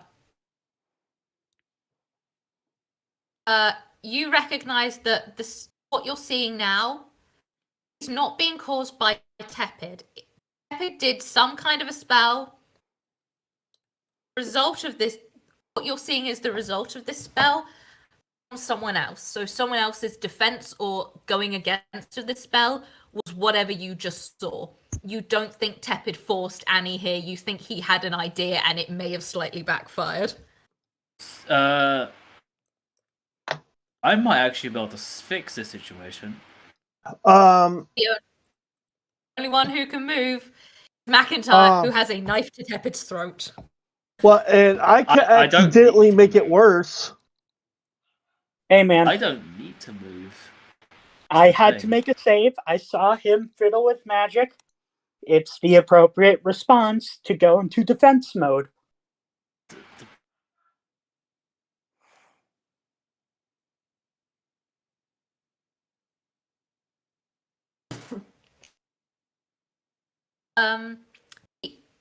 Vision drops. Those of you who I called out with some sort of effect, you have the effect and you're currently not able to move just yet. The rest of you are kind of coming to. McIntyre, you find that you have 5 guards around you with spears pointed at you. You also have Morphia, who is preparing some kind of purple magic spell.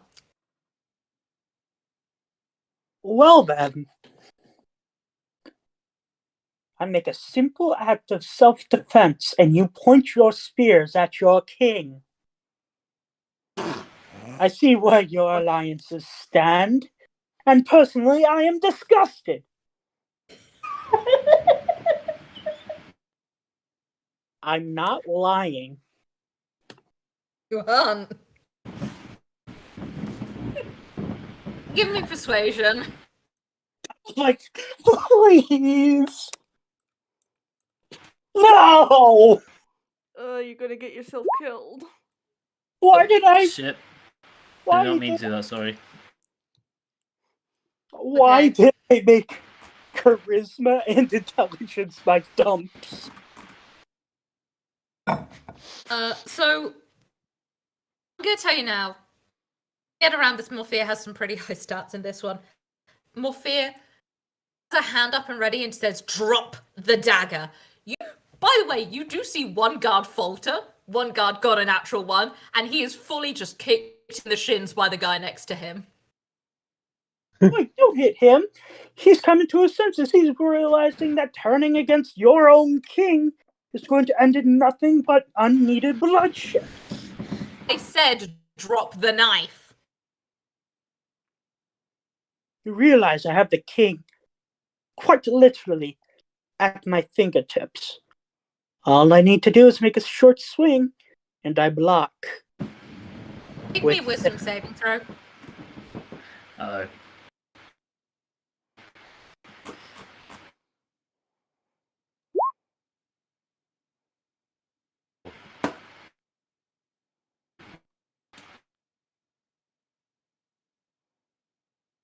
You take half damage from this then. You take psychic damage. How much? I wish to do something also. As some of this stuff is happening, I would like to do one little thing too. Once I see that there's a gap. You will watch Morphia. You're not 100% sure. You know she's purple magic. You're not 100% sure what she did. You are seeing just horrific visions at the moment, and you've taken the 16 points of damage, which I'd like to reiterate was halved. Oran, what are you using that lightning lure on?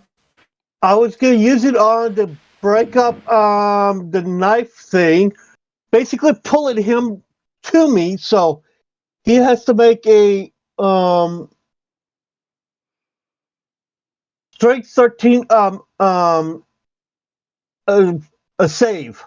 DC 13 save. You're joking. That McIntyre or Tepid that needs to... Oh my word. So I lose my dagger, but I use stillness of mind to end the effect that's frightening me. And I put the king into a chokehold. You fool, I don't need a weapon to be effective in combat. I may forget. You would be pulled 10 feet straight towards me if you failed. If you failed, you would get pulled 10 feet straight towards me and take a D8 lightning damage. But didn't If you were within 5 feet of me.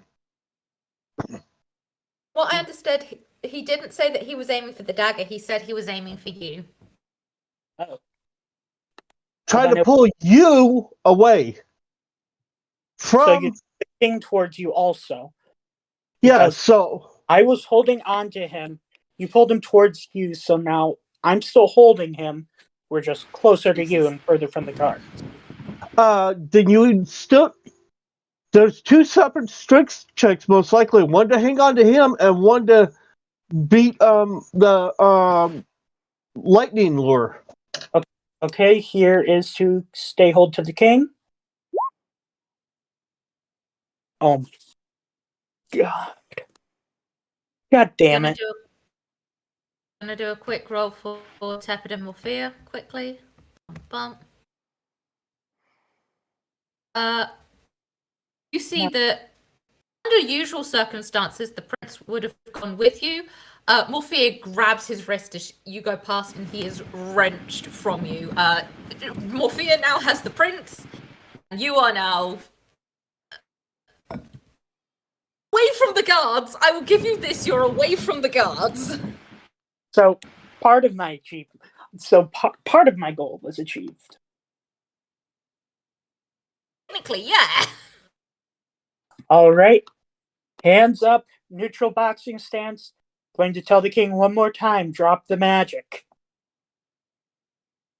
He says, I have! I'm going to turn to the rest of the party. And I'm going to say, are all of you fully capable of moving?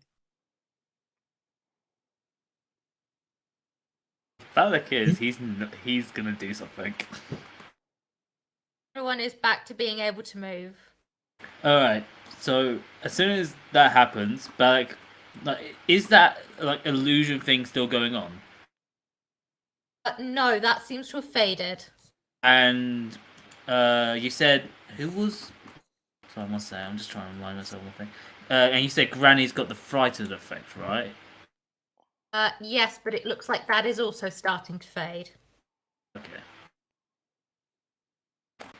There we go then. It's that simple. I grab my dagger from the floor.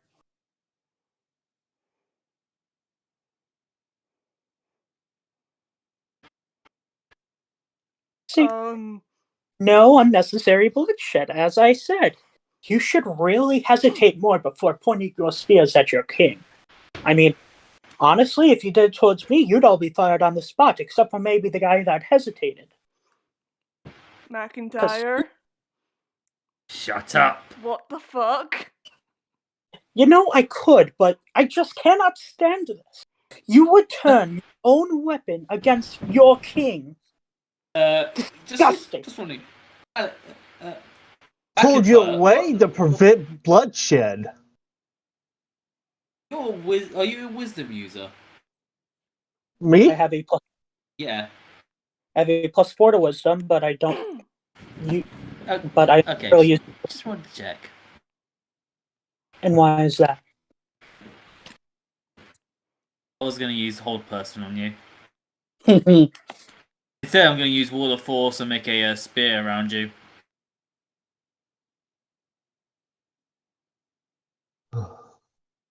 So, You've merely wasted one of your spell slots, and one of your more valuable ones at that. I can create spell slots. Oh shit! Yeah, that's gonna do. That's enough out of you.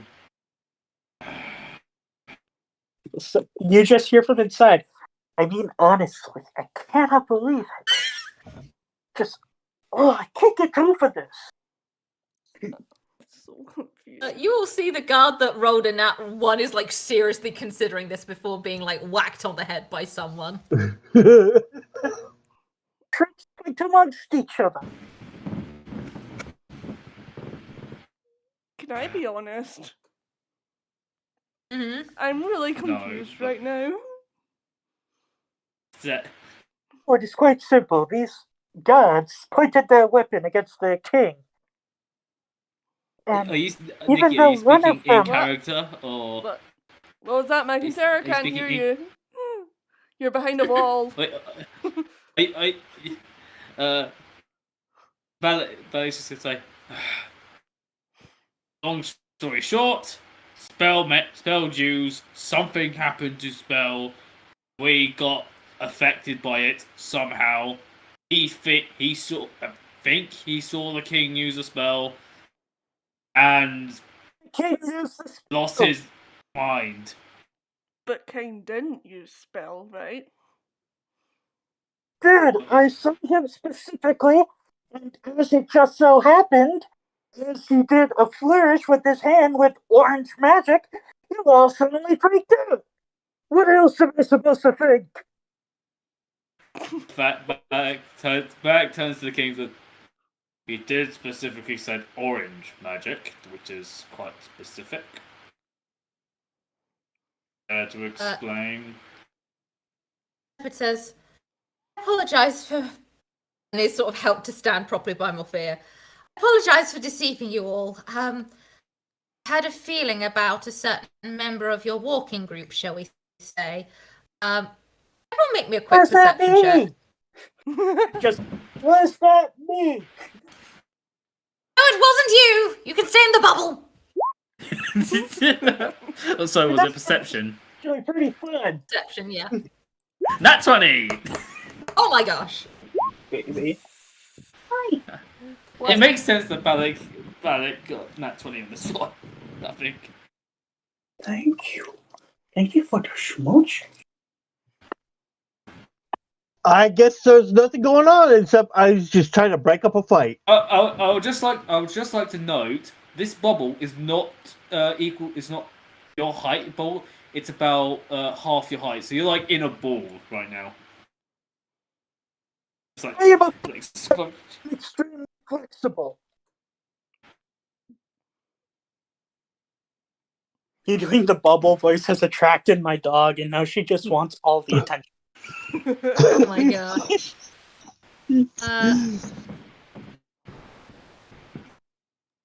I'm missing perception checks from Flame and McIntyre. I could have to do with disadvantage because he's in a bubble. Oh dear. It wouldn't really matter. I rolled a 3.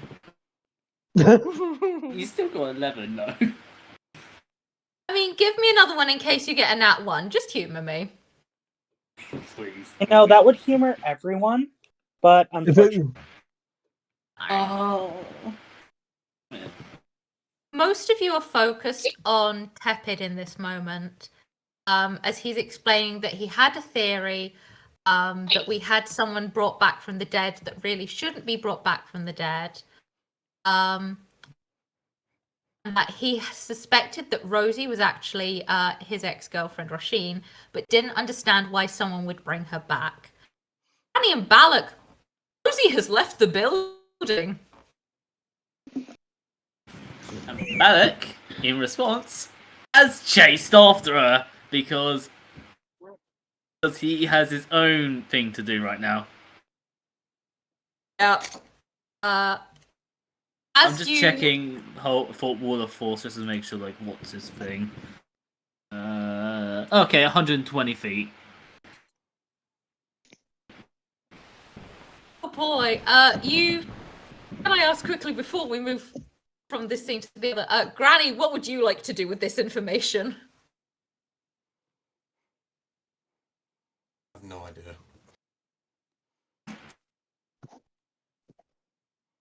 Oh yeah, that's fair.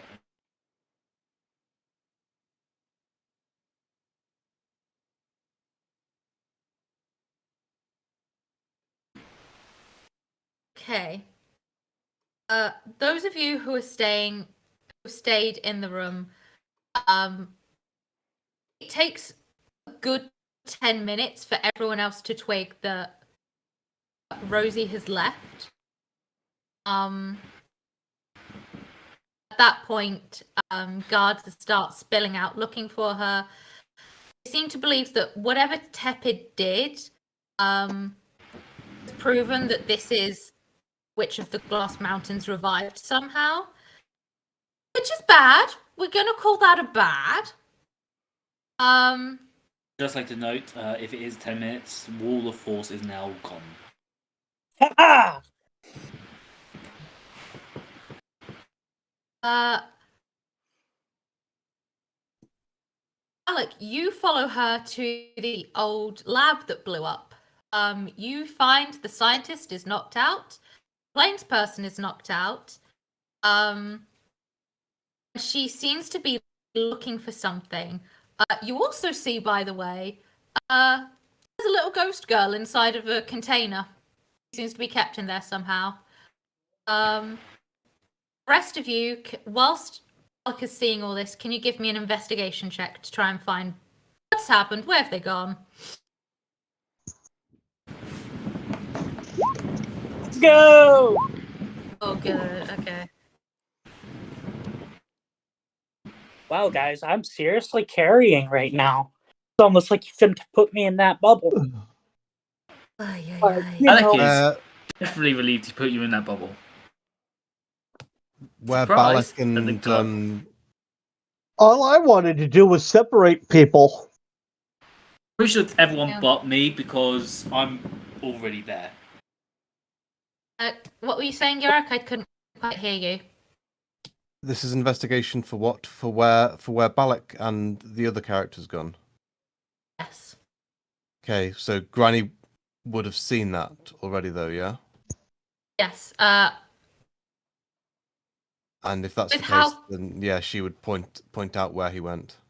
If people are looking to go to do that. In which case, everyone gets advantage on this. You can roll again if you want, McIntyre. You've already crit. You know what? Just to see what else I get. It's getting that one. Oh! I got a 2. Plus a 1 makes 3. 14 earlier, though, so that's okay.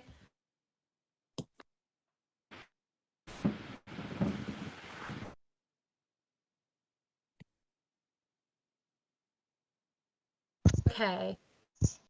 Those of you behind, with the help of Granny, you do manage to scramble out together and find the inside of the lab.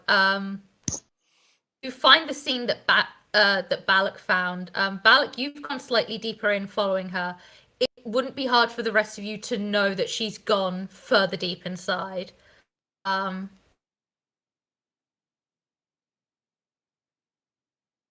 What would people like to do? I'm gonna go deeper in. So we're at the lab now, yeah? Yeah. At the lab, the scientist and the plains person have been knocked out, and there seems to be a ghost inside of a jar. Container. That ghost identifiable as... I'm trying to find the name. Evelyn? Evelu? Evelu, yeah. Granny, you would recognise that that's Evelu. Alright, do I have anything to smash that glass straight away? You could punch it. Okay. Well, you can let me do Granny it. would break her own hand if she tried to punch that. You want me to break it?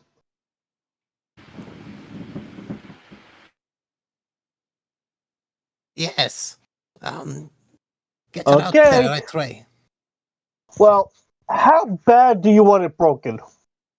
Don't hurt her. Okay. I'll make it simple. I'll make it simple. Collapses roof on top of the...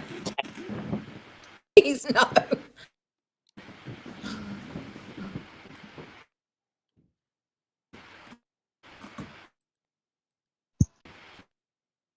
Yeah. 25, doing some, basically, go do at the bottom so I can crack it at the bottom and the rest will just... Basically, I'm trying to make sure it doesn't hurt the person while breaking it. With that first crack at the bottom, you break what looks like the outer area of glass and then push through something made of a weird material.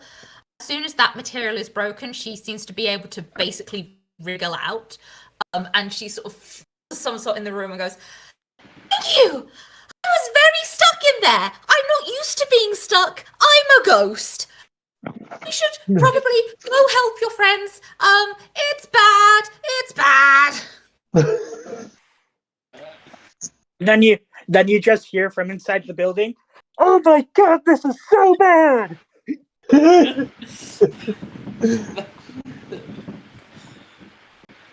Oh. Am I still chasing quote unquote Rosie? Yes.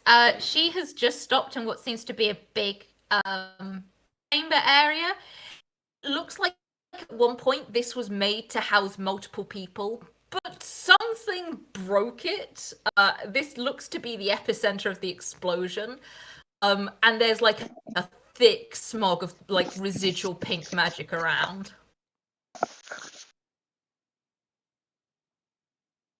Noah, would you please just stop? Even as a ghost, I'm getting tired. Why should I do that? I'm having a lot of fun, you know. It's been so long since I've been out and about. No one deserves to be trapped. Alright, so I'm assuming A, you're the Witch of the Mountain, and B, you caused. He just looks around. This. She kind of like that thing where she sits down but not properly and says, "Yep. It's been a while since I've been out and about. You know, it's really stupid of people to think that they can just take your ghost from somewhere and think you're not gonna exist. I mean, who really had the bright idea to put my ghost in the body of a little ill girl to help bring her back to life? That's just kind of dumb." That just like.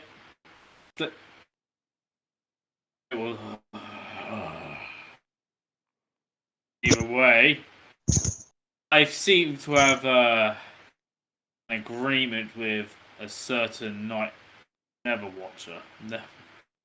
Coming along with me, even if you don't like it. It's at this point the rest of you sort of catch up and enter with Everlou in tow. Quote, Rosie lets out a long laugh and says, "Just try to catch me." Someone roll initiative for me. Lovely. You fool. You Oh, it's like you're stuck on 17. Oh no! Oh, Granny. Oh, Granny, oh no! Oh, Granny, she tripped. Drop her keys. Oh, Granny, she tripped and broke a kidney. Oh my gosh. She broke her hip. Oh no. She dropped her walking stick and spent an hour trying to pick it back up.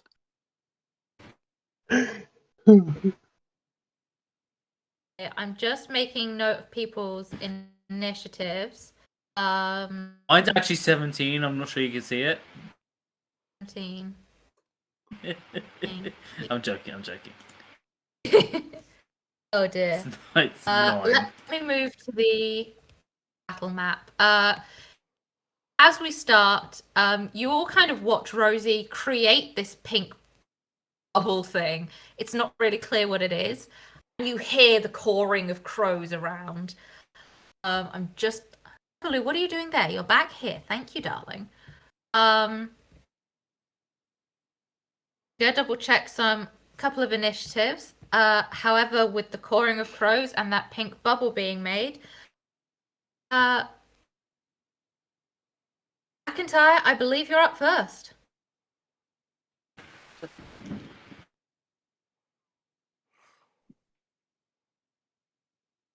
Awesome, I don't need to sprint. Alright. Running up.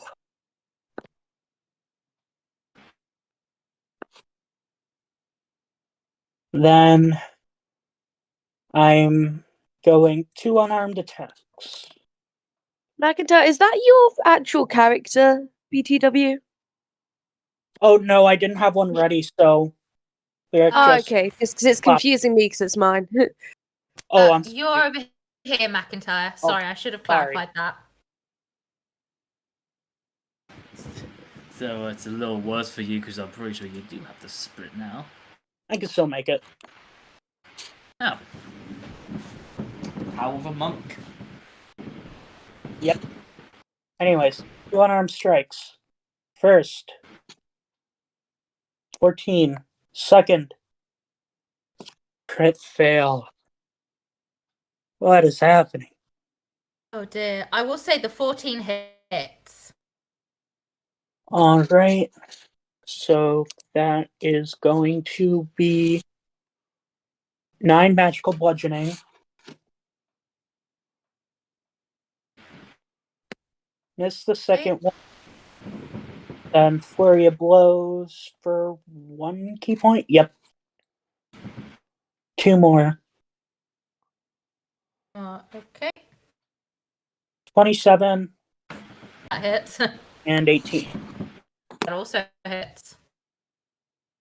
For another 18. Okay, she does not appear happy about that. Anything else you want to do? Nope, that is going to be my turn. Okay, I'm just doing some maths. Goes down to that. Killed in one day. Killed in one turn. Not just yet, I could tell you that. Second, I've lost where someone's.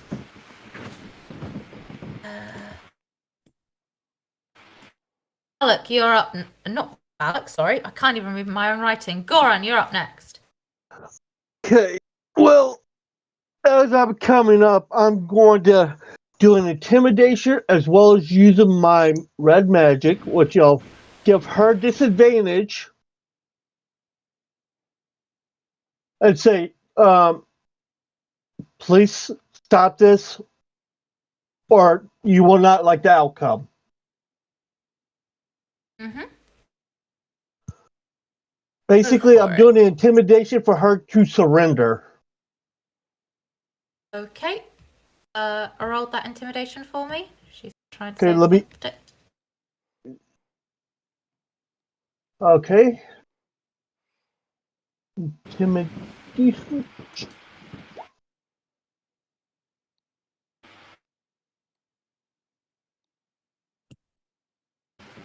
And I'm using my red magic ability to give her disadvantage. Oh, that is a good shout. 1 second.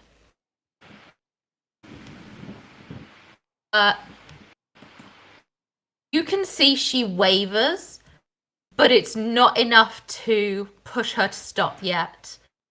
And the cawing of crows gets louder.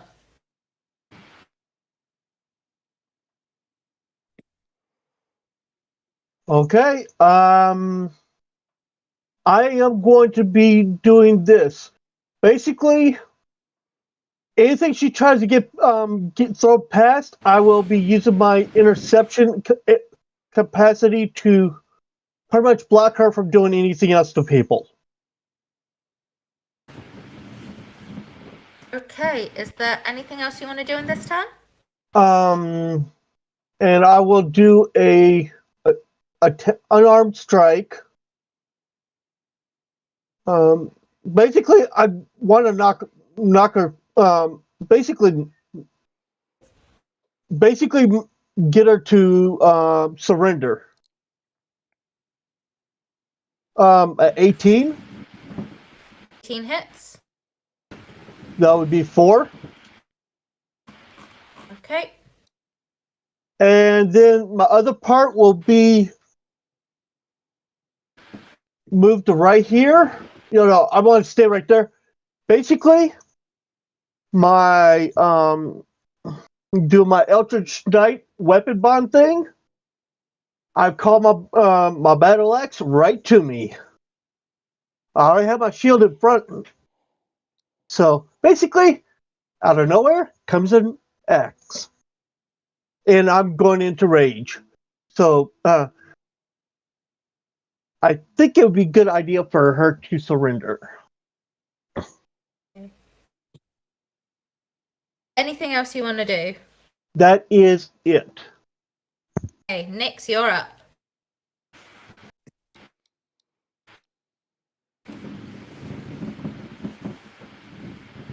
I swear I do this every time I start talking, and then I realise my mic's muted.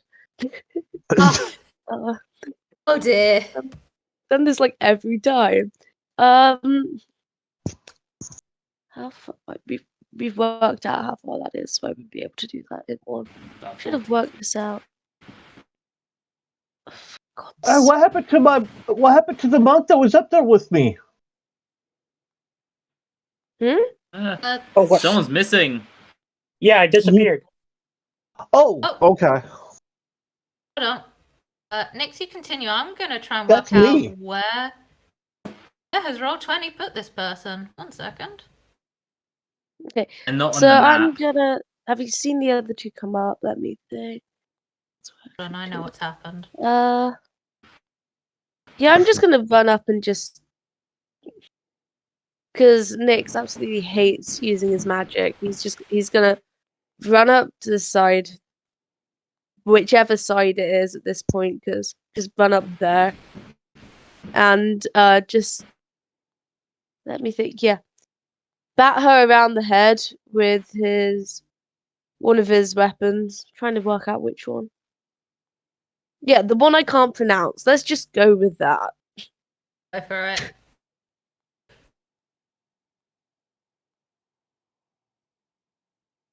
Shite.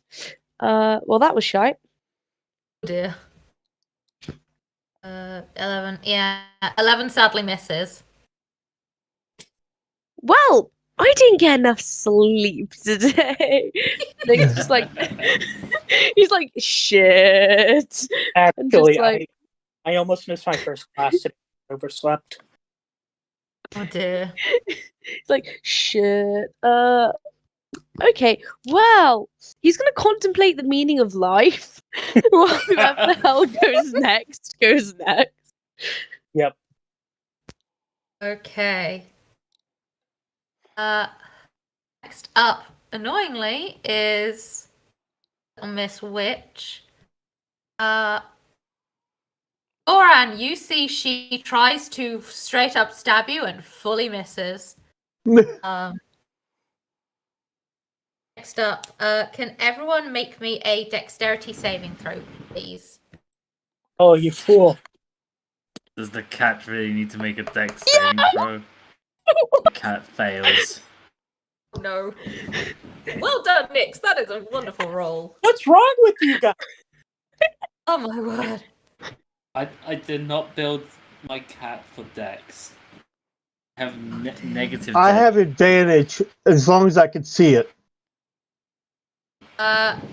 You would be able to see this, so you can give me it with advantage. Can I have one from Flame as well, please?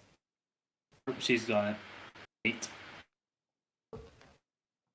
Is that not showing? Oh, my technology is saying no. I do apologize. Thank you. You wish to look at this? Everyone who got less than 10, which I believe is Flame, Balak, Lyra, Granny. thank you. I think that's that. Unfortunately, you take 7 piercing damage as birds with sharpened beaks dive bomb from space above. I have resistant to piercing. Does that mean half? That is half, so 7 divided by 2 is 3.5, so you take 3. Yep. Okay, what about the people who passed? The people who passed, you step up. You basically manage to move out the way. Oh, okay. Rosie is finding this hysterical, and her birds are to be getting ready to go up again. Lyra, that is your turn.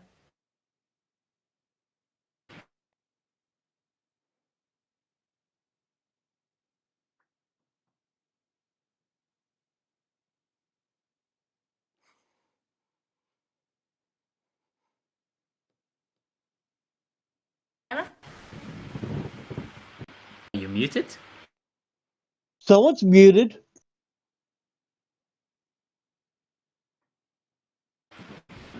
Hello. Everything okay, Nikki? What? Hello, darkness, Maya. Sorry, turn. sorry, I freezed out. Sorry. Oh, totally fair. I understand.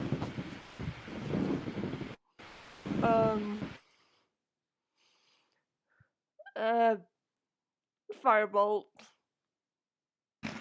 Shout. Maybe no. No. Just double checking something with Fireball. If it's Fireball, I'd have to be worried. Unfortunately, that does not hit you. And out a bolt of fire, you singe some of the birds who've like just attacked you guys, but it doesn't seem like you've done anything to Rosie herself. Anything else you'd like to do?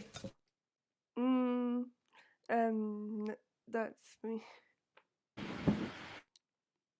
Okay, next up is Balak. Question. Are the birds actually birds, or are they like magical conjurations? It looks like they're somewhere between the two. It looks like she's taken actual birds and done something real weird. And it's like a lot of birds? A lot of birds. Would you say that a 3 sets of 20-foot diameter, and I think it's like 40-foot high cones of magic would kill them? You about half of them with that. What, with just one? And if I use 3? If you used 3, you could probably get all the birds. Well then, Alec firstly uses Ice Storm. And because it's Balak, he uses a sorcery point. Also, I'm going to have to note this down somewhere because I'm going to do my own maths. He's going to use a sorcery point to change that into fire. Then, he's going to use 2 more to use it again. Just making sure I actually have spell slots for this as well. One spell, right? Yes, I have enough spell slots. Sweet. I thought that only accounted if it targets one specific creature. No, Quicken Spell is literally you can. Quickened. I was thinking twin. No, so I'm using Quicken Spell and Champion's Muted Spell. So, so that's 3 so far. 4 with changing that to fire again. And then I'm using my yellow magic to use another spell with another sorcery point to change that again into fire. So 5 sorcery points in, because you guys are about to see a roaring inferno. Oh. And to spice it up, I'm doing one of them at 5th level, because why not? So. Yo, anyone want roast? The best part. It's a saving throw. Oh my gosh! So, 1 second. Birds, how dexterous are you? How very dexterous. Birds. Okay, so they need to make 3 dex saves, basically. Okay. Well, the first one is a cool 6. Fail. Second one's a 17. That passes. The third one is a 10. That fails. Cool. So you 2 sets of firestorm damage. 14. 12. So what? What's that? 26 in total, and the entire sky just roars in inferno. And then the 35. You'll see just fully roasted crows falling from the sky. Dinner time. Well, that's There's about here. That is fully 2/3 of the birds gone, and the rest of the birds seem kind of spooked. They are birds. Balak just said while he's doing it. That feeds the village. But as he's doing it, return to sender, bird ass, bird brains. Oh my As god. I said, I love that phrase. Return to sender. I just realized something that could have been really ironic, but I'm not going to say it, so it could potentially happen next chance. And the funny thing is, I don't think that uses a bonus action. Oh my gosh. So give me 2 seconds just to see if I have any bonus actions I can do, because that'll be funny. Did you make this a power build? No, I did not. This is just me making my first ever sorcerer and thinking, what can I do with this? What can I do to this to make this cat a pyromaniac? Anyway, yeah, I can't do anything else. That's it. Okay. Most of my birds are gone. Flame, you're up.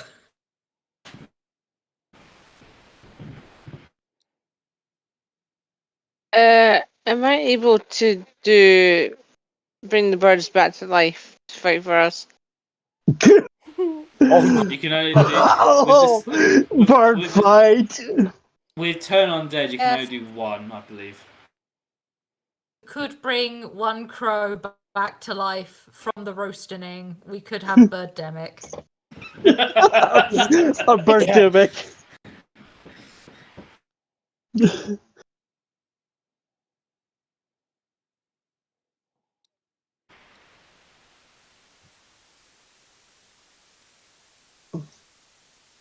Okay.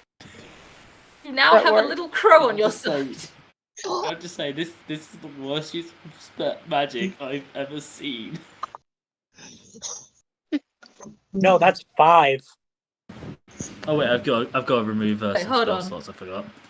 That's 5. It's the one from the base level plus 2 for each level up until oh no, just that's it. So the 2 additional makes 5 undead birds. Okay. This level, yep, that is 5 birds. That is. Okay, my birds are being used against me. The birds will act on your initiative. I don't like you guys using my enemies against me, so could you not? Oh dear. Well, Sorry. anything else you'd like to do, Flame? I'm sorry. I just have the image of Well, Balak burning in the skies. I just feel like being the Wicked Witch of Earth going, fly, my pretties, fly! Oh my god! Instead of doing piercing damage now, they do fire because they got roasted. They do additional fire damage. Oh dear, Rosie, do you move out the way? Rosie, that's an 8. Rosie, no. So much for we need another Rosie. Another Rosie. Son, I need to do math as my birds do things. Why Sorry, me? before we continue, I just imagine the sky fills with fire, and as some birds go in flames, just ooh, piece of candy, a piece of candy. It's like turning the dead. Just remember, the act of necromancy both heals and provides jobs. Therefore, is beneficial. Oh my gosh, these It's birds! also I used made to them to bring fight back- you, so I didn't nerf them. Oh Rosie, Roo. I think you forgot I was a necromancer. Yeah, I did think- slightly. I didn't think that you'd go for the birds immediately. And I'm pretty sure I told you that I had Ice Storm and I was planning to use it again with fire. Yeah, I don't know why. I just didn't think you'd go for the birds immediately. I thought Rosie would get like a couple of turns of using them. No. Okay. What did we do on the first fight? Return to center. Anything else you'd like to do, Flame? I'm just gonna sit there and enjoy the show of a woman getting killed by her own pets. Yeah, that's fair. Beautiful. Evelyn was ready to do something, has just watched this go down. Has just kind of stood there, like floating there, like, oh, I guess Maybe they don't. I'll just menace her. Oh, Evelyn is just gonna fly. No, I'm on the wrong thing. Evelyn is gonna fly in this direction. And finally, it's Granny whilst I move. Evelyn. She has to make the 3 people next to them get a attack of opportunity because she's flying away. I lost. Evelyn's flying forward, not Rosie. That was me misunderstanding, sorry. That's okay. Granny, what would you like to do? Okay, let's just go for a bit of shock and awe. Shock and awe? Did someone say chain lightning? No. Let's go for a blight No! on Rosie. On Rosie. Rosie, how's your constitution? It's better than your dexterity. Don't get a negative. Oh, Yeah? Me. there's nothing that Rosie can do when she rolls a natural 1. I've just set an entire flock of birds on fire. Oh, cool. Yeah, Fine. funny. Followed by going into archer form and taking a shot. Okay.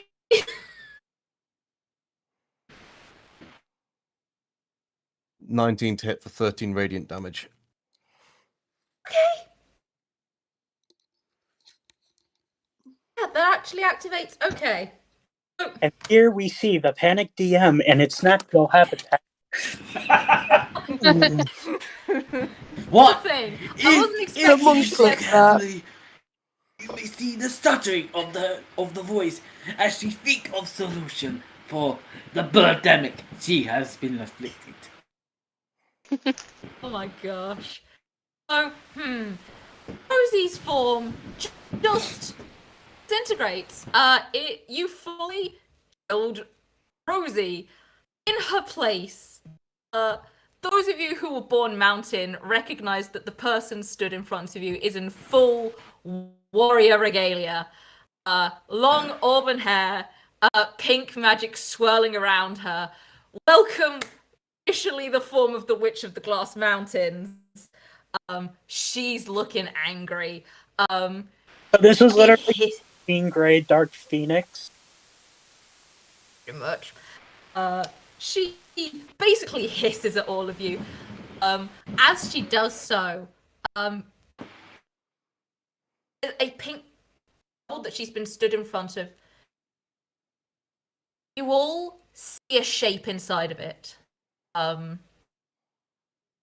It's unclear currently what it is. Granny, is there anything else you'd like to do this turn? She's just going to hobble over a little bit to get away from any potential AoEs. And that's a done. Good shout. Uh,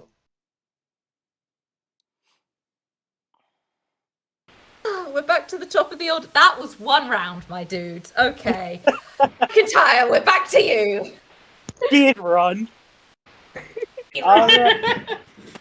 Second burst, save as the first. Hit number 1 is going to be 17. Number 2 is a 15. Misses. Her AC has increased in her warrior regalia. Unfortunately, you just whiff both. Anything else you'd like to do? I'd like to flurry of blows. Go for it. Oh, drop something. That was freaking out. 13. Second. Misses. 22. There we go. There we go.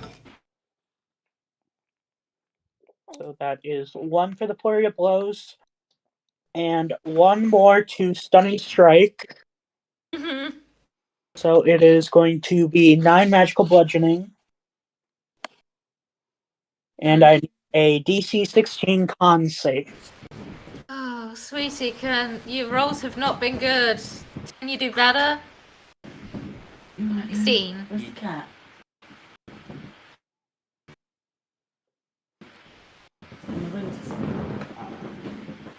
What was she aiming to get, sorry?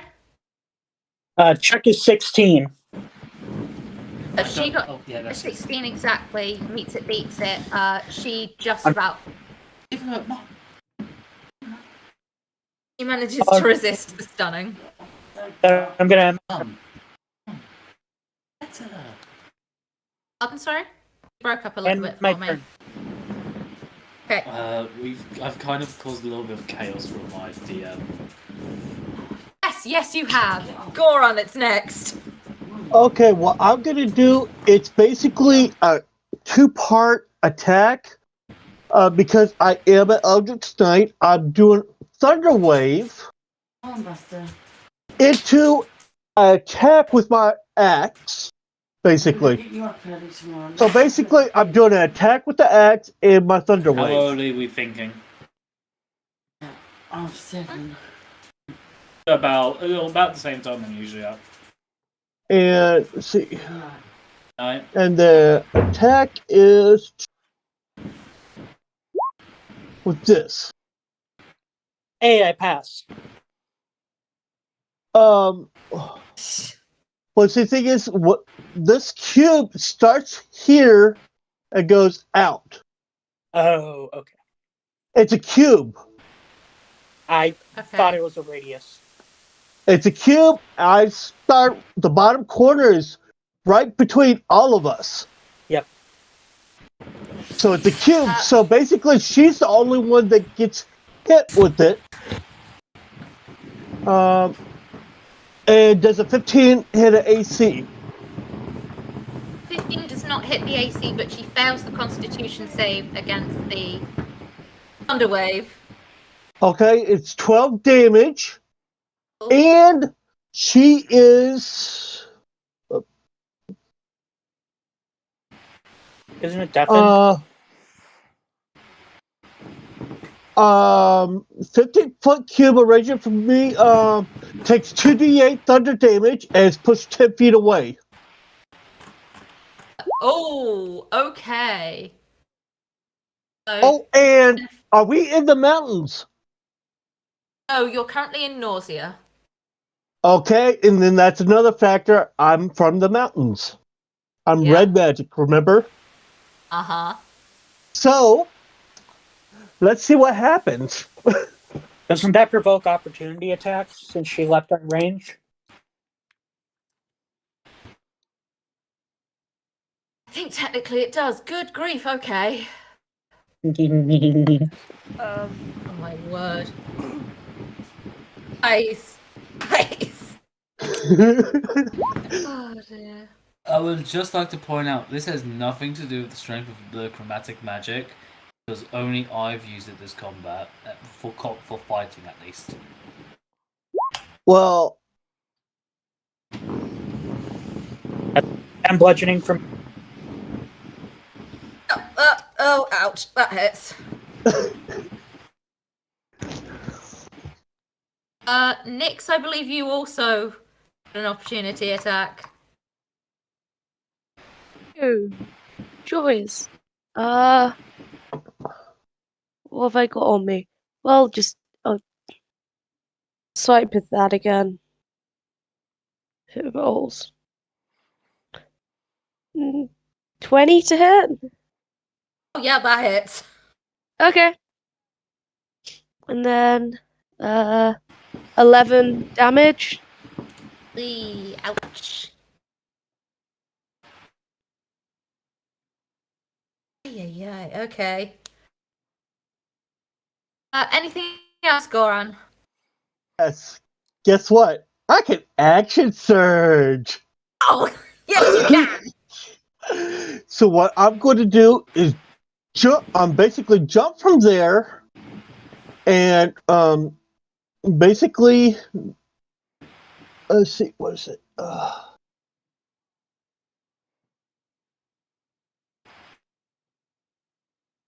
And basically, I'm going to smash and hold them down and also be running into him with the shield too. So yeah, I gotta knock him down basically and say surrender or else.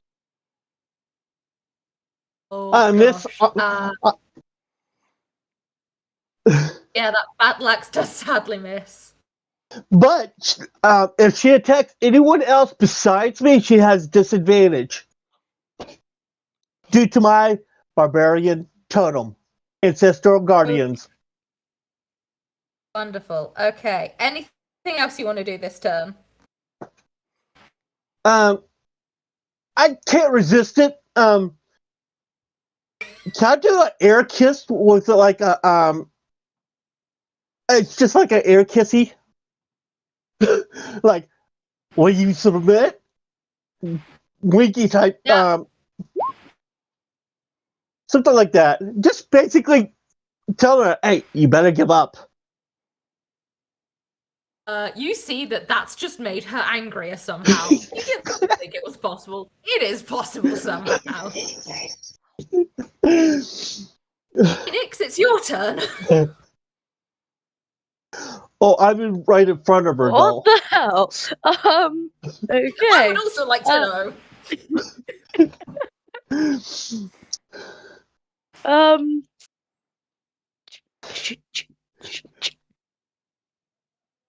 My brain has just lost and ceased all function right now. Oh, honestly, mood. Honestly. What the frick do I do?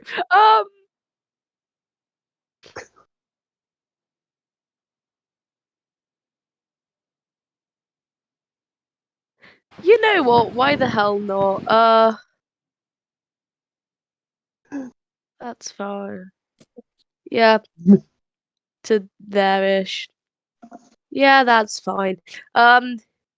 Just gonna come around here, come to the side, and considering my whatever the hell weapon it was that I can't pronounce earlier did damage, I'm gonna just smack it in her face again. For it. Watch this be absolute crap roll. 16. 16 unfortunately does not hit. Yep. Oh, for fuck's sake! Whoever wants to go next can go next. Next up, it's her turn. Does she surrender after just get pummeled this badly this quick? Somehow she does not. I need to do for that. Range spell attack. Does she have combat caster? Warcaster? Yeah, warcaster. No, she tried to fire a spell at you, and you see this pink magic fizzing and bubbling in her hands. And she's so angry, she just loses the spell. Rosie, you suck. Next up is 1/3 of the birds. 1/3 of the birds. Good grief. Alec, Lyra, Flame, can you make dexterity saving throws for me?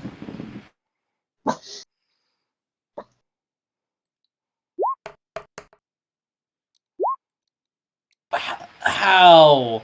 Come on! I can't help it, it's the dice. I wasn't talking about you! I was talking about me! Wait, who's making that? Who has to make dex saves? Lyra, Balak, Flame, they are way over here. Flame, you are happily cleaning yourself, and you just notice a couple of birds kind of land next to you and look very confused as to how they didn't hit you. The other two, you unfortunately receive 9 points of piercing damage, which I believe Balak is halved for you down to 4. I like being a ghost. Lyra, your turn now. I really want to use Fireball. For it. Use it at the birds. But Yes, we need more birds. Play what is He's just gonna have an army of roast crows. I see nothing wrong with this, actually. Roasted crows. I wanted to use it on Rosie. But Well, here's the thing. If You use it can. We're gonna hit the three of Nothing's us. stopping you from doing it.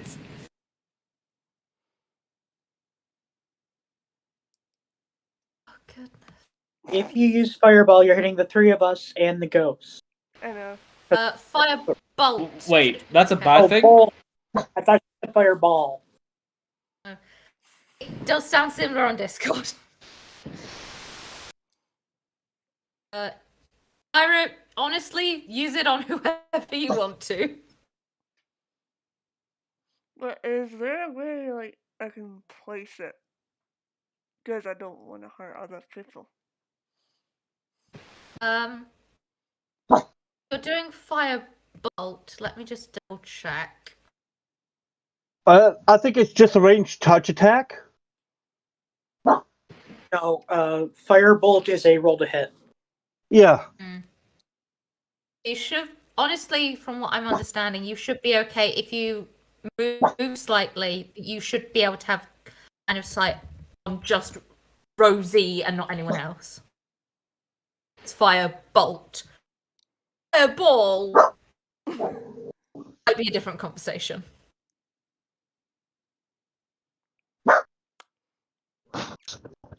I'm gonna fireball some birds because I really feel like using fireball. For it. Yeah! Hey! And aren't you a sorcerer, so you can use your sorcery points to use quicken the spell? Yeah.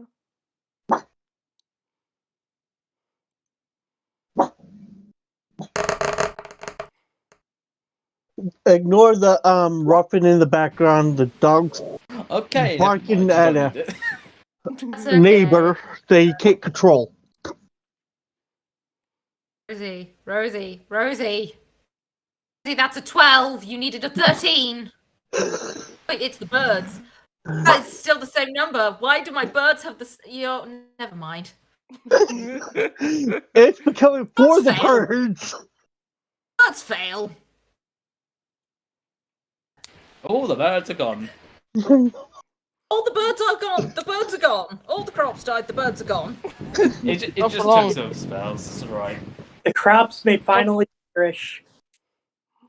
I would like to spend a sorcery point to shoot firebolt at Rosie. Go for it.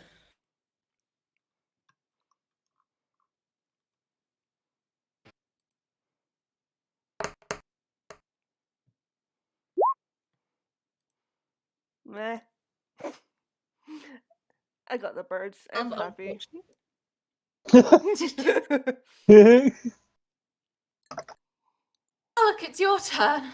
Unless there's anything else you want to do that I've missed, Lyra. Sorry.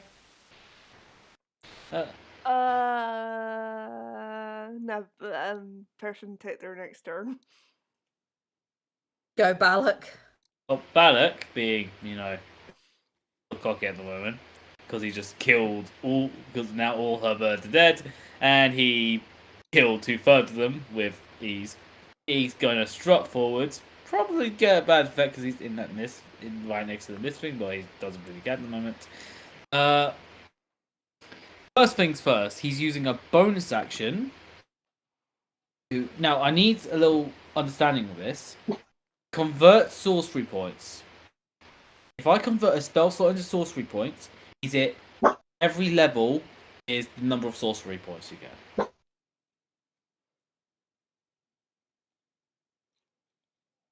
I think that's how it works. Let me double check. Yeah, because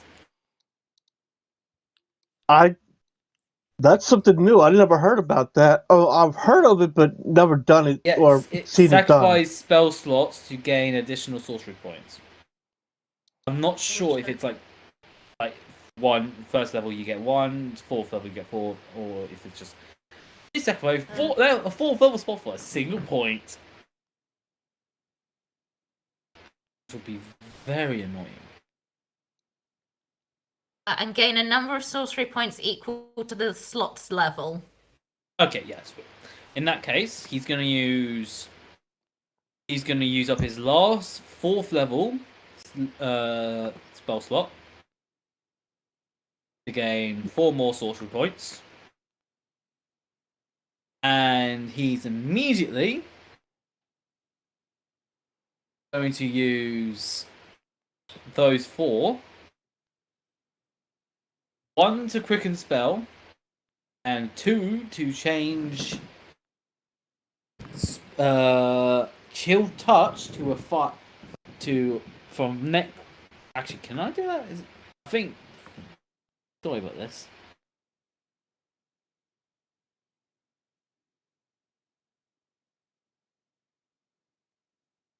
Which is really annoying, but whatever. So he's just going to use 2 spell slots to use chill touch twice, plus his yellow magic to use it a 3rd time. Oh boy, okay. And question, is Rosie considered undead? In this form, she is considered undead. Okay. Repeated DM noises. 16. Does not hit. 20. Does hit. 21. Does hit. Alright.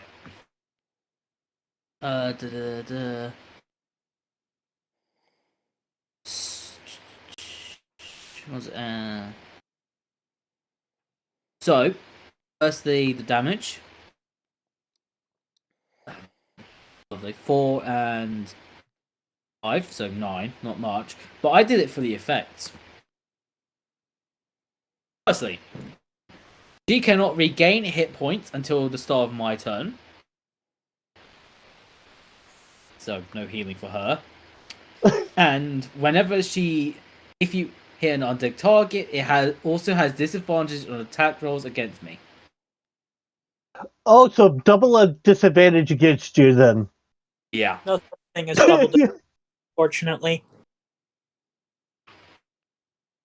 Oh, And Rosie Posy Pudding Pie. And I've used up all my yellow magic. Except for the golf. Okay. Which I think is the bigger use of yellow magic, just getting another chance to use an effect. That's fair. Anything else you want to do? He's basically just saying, give up already. That's it.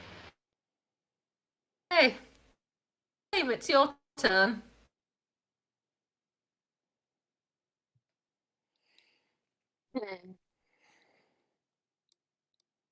What shall we do?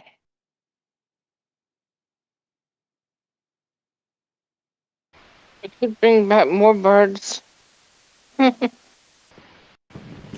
Your birds act independently could if you wanted to. Or I can actually use my magic to hurt Rosie. To command the birds is a bonus action, so keep that in mind. At least I would think it's considered a bonus action.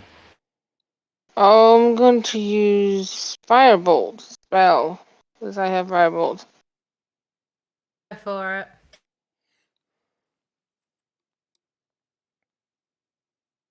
First of all, so many spells.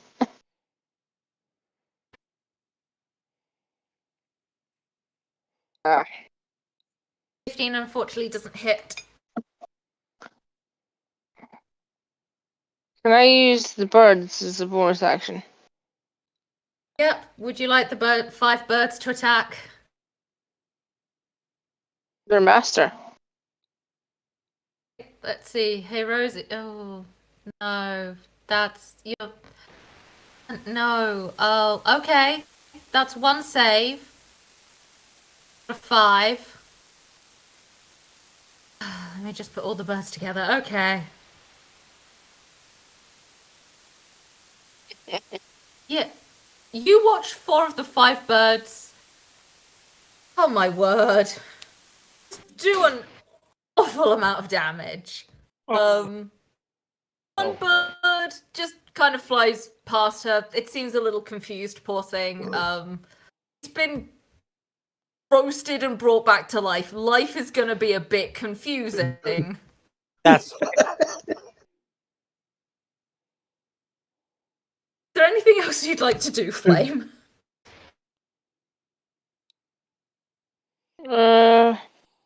Not really, no. Just watch her get pecked to death, hopefully. Just having a... You're having a very calming experience compared to Rosie, honestly. Rosie, is. I think Rosie's gonna regret that she has not surrendered. Yeah. Evelou comes over here to the pink ball. We'll hear her shout, Annie! And she seems to be trying to cast something on the orb. I'm gonna see. Hey, Evelou, are you rolling better than Rosie? If I can get rid of all these damage dice. Rolling significantly better than Rosie. The dice want this. Okay. You all... the dice want us to succeed. Dice don't like me. You see the first level of the bubble go, and there's this broiling mass of pink magic underneath. It's not 100% clear what's inside it just yet. But Evelou seems to be trying to do something. Granny, it is your turn. What does it look like Evelou's trying to do? Release it? Or... Release it and or get rid of the magic, which have the same kind of effect. And what spell was she casting to do that? It looks like some sort of dispel magic or like sort of a thing. Okay. I think Granny's loyalties lie more with Evelou than anyone else. So she'd switch to helping that out then. 4th level dispel magic on the pink orb. You see the second and final layer pull away, and what drops to the floor looks like a young woman with blonde pigtails, a blue dress with pink ribbons. Roughly fits the description of Annie you've been given. What do you know? Who would have thunk it? Who'd have thought it? And I don't know about you guys, but I'm completely flabbergasted.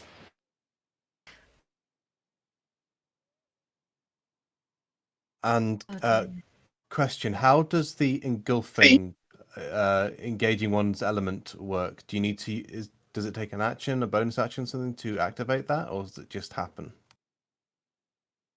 That can just happen, but its effects won't start properly until your next turn. So if you started it now, next turn you could use your actions to do the actions involved.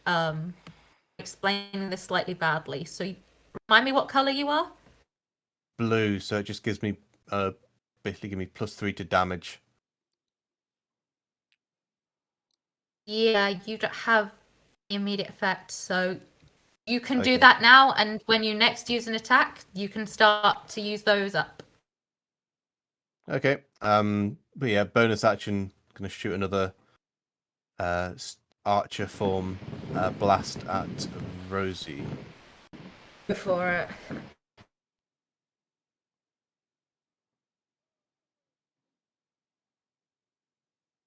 Yep, that hits. You can slowly see Lyric's brain shut down as her boss is getting torn to shreds. Oh dear. I had And then Granny's gonna run up to It's is it Annie? Yeah, Evelyn and Annie. She still has the option of surrendering because I'm still giving the offer each time I hit. Surrender.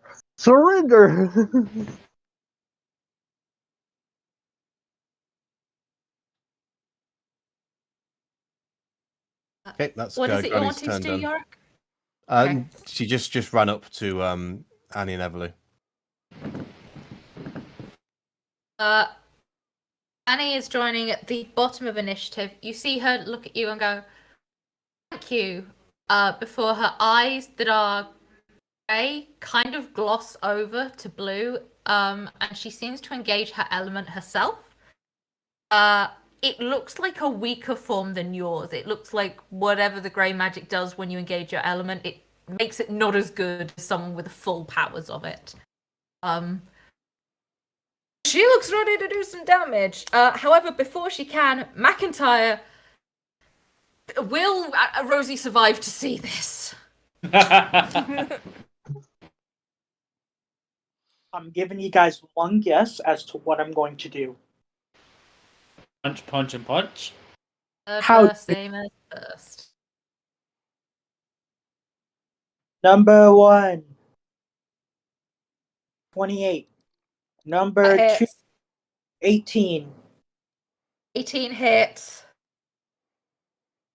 Hit number 1, 9. Hit number 2, 11. That is 20 magical bludgeoning. Go, She goes McIntyre. Oh my gosh. She's standing. She's not looking happy though.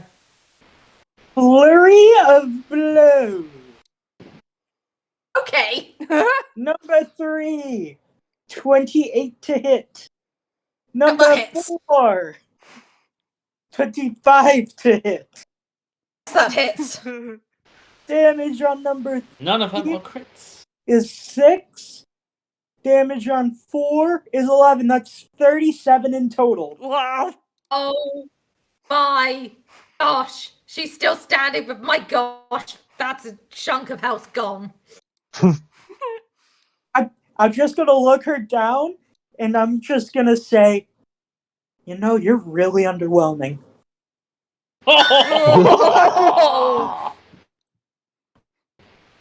Disrespectful. In some form of psychic damage. Oh. Anything else? Anything at all?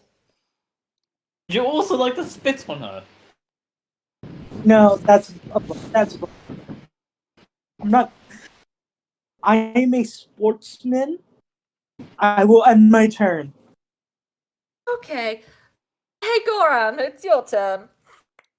I tell her, do you surrender or shall we end you? Basically giving her a chance to give a response. If she refuses to surrender, she's going to get ended. You hear back in low mountain speak, I don't do surrendering. Does he understand mountain if not Balak translates? Yes. Okay. I wish to do this final attack to knock her out.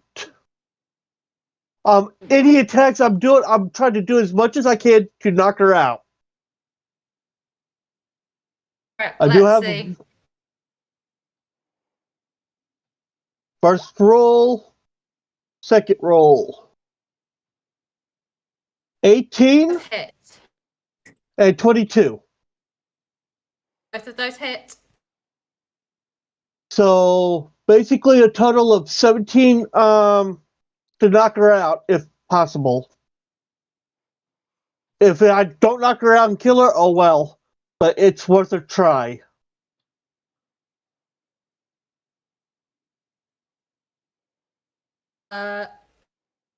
Looks on death's door. She can hear the Nether Watchers are calling, but she's not quite there. Nix. Anything else? Sorry, Goran. And then I will do this. I'll do my second wind as a bonus action.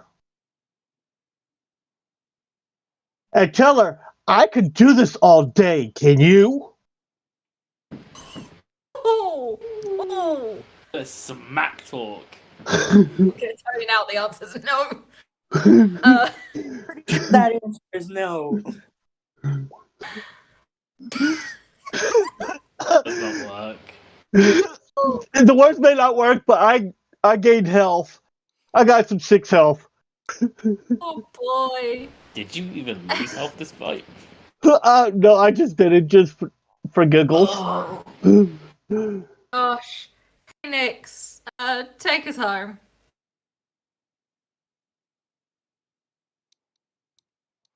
Right. Yeah, Nyx is just gonna look at her, having heard all of just everything that's been going on. Clearly haven't been zoning out. And just goes to smack around the face again. I know, I'm not very original, but Please get a natural one, it'll make it so funny. 26 to hit. Yeah. Yeah, that hits. And I will make note of this. Nick said I'm pretty sure he's using physical bludgeoning damage because right. Mm-hmm. She takes half damage from bludgeoning because she's a ghost right now. Yeah, well, Nyx has reason for not using magic, so. No, I'm not saying for Yeah. Lyric. Yeah. Do you want me to pre-halve it for you, Lyric, so you don't have to do the math? Go on. Go on, make my life easier. Make my life easier. You haven't this whole fight. Well, see, the thing is, I understand the mountain part, so basically I'm trying to subdue her, and basically she could, I could basically, I was thinking maybe I could take care of her, and she'd be my servant, basically. That's what I'm thinking in a sense, because, well, mountain people were tough, hardy. Pretty sure that's kind of against the law. And also, you would go up against someone you don't want to go up against. Well,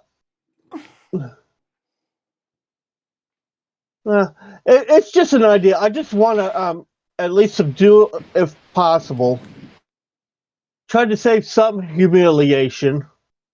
After all, she won't surrender. But she could parlay with me. Just playing. I don't know how this will go. It'll be fun.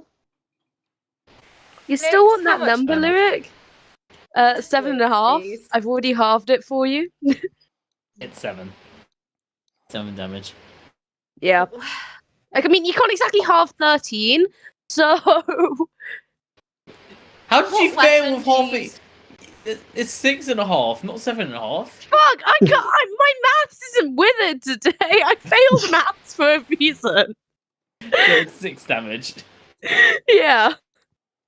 Frick it. What weapon do you By use that to do logic, this? why are you playing D&D? Hmm?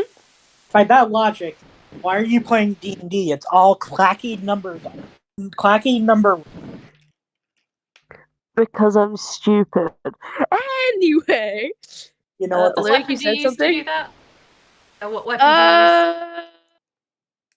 You know what? I'm just going to type it in the chat because I don't want to butcher the absolute name of it. That's fair. And knowing my language skill. Oh, mood. Right. You all watch Nyx plunge their scimitar into Rosie's stomach.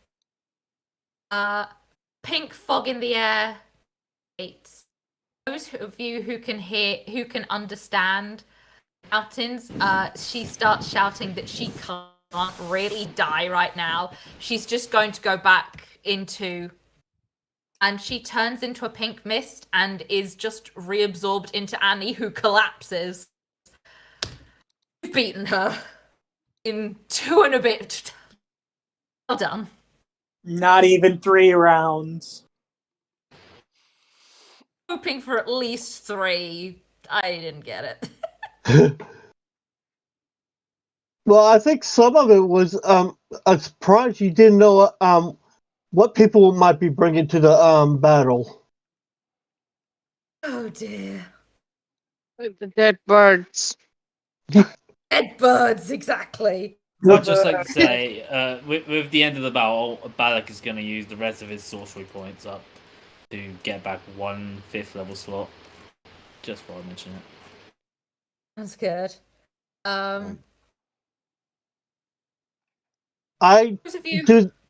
I offer my hand up to Annie if she's still on the ground. Basically, offering her a hand so she can get up while giving her some healing. She takes the healing and says, Thank you so much. Those of you who are near her, by the way, you see that her diluted blue, because she is engaging her element, turns into a diluted pink. And her eyes go from sort of grey to pink. She says, I think I should probably explain what's happening. I'm guessing the Neverwatchers are after you. They kind of haven't twigged that Rosie is Rasheen, whatever. They haven't twigged that I absorbed her at one point. They just think she's missing and didn't think to look at a child. I was a child, I'm now not. They're not always smart. They're wise, not smart. Balak is now really fucking frustrated because of what he's been told, and he kind of just shoots. He kind of just shoots a firebolt, like just away from everyone, just in like an indicate that kind of direction. Mm-hmm. So he's like really. So yeah, he just does that.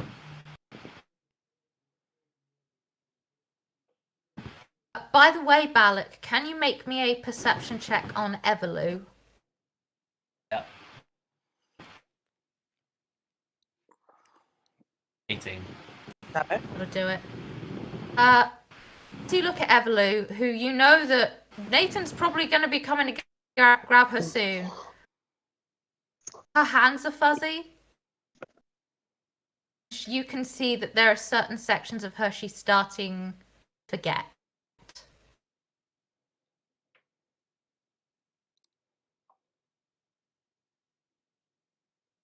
He can't.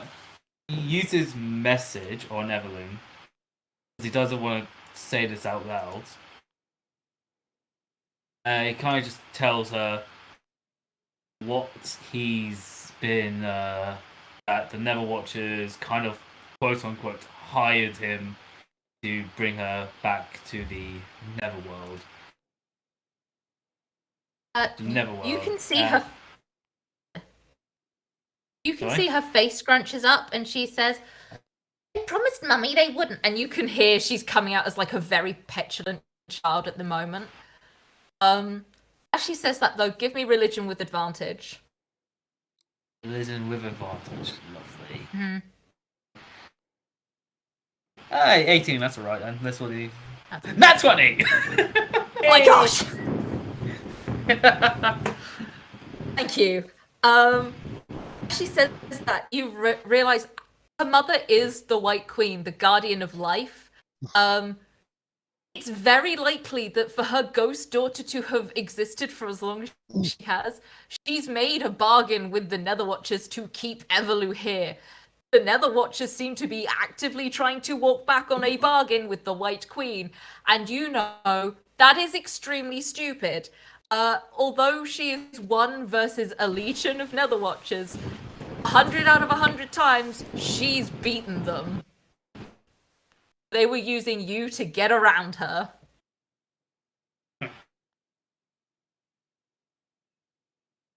Note to self. Don't trust someone who can't stop smiling.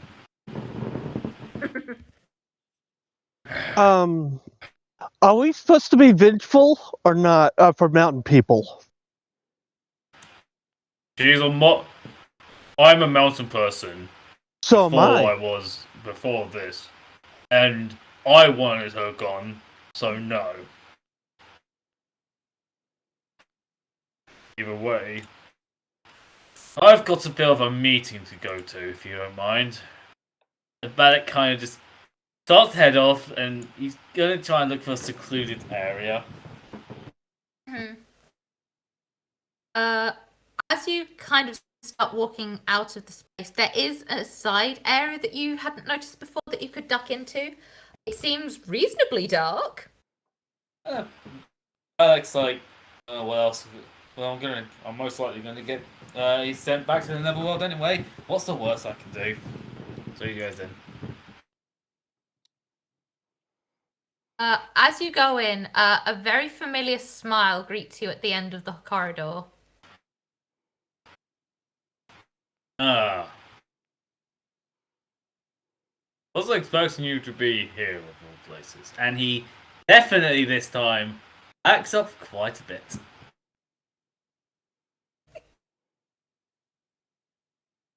Oh dear. Nathan is just smiling at you and says, "Did you find her?" Yes. I also found a lot of things. Such as you trying to make a really bad enemy. Whatever could you mean? Well, I'm definitely not one to snitch on people. But the White Queen tends to like people in general. I wonder what would happen if they found out that people broke a bargain. Kyle twitches. He did not like that.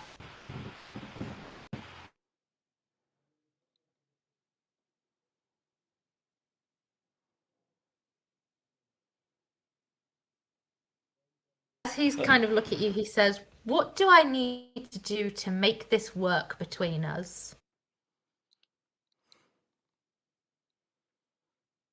If you want me to be completely straight, doubt there is much. Even if you brought me back to life, I bet you just find a way to get someone else to kill me. Very astute of you. Either way, I guess I'll be haunted for the rest of my life by you freaks. And he kind of just, a little bit quick pace, walks back to back to where the group was. Hmm. As you walk back in, I had been rolling for them.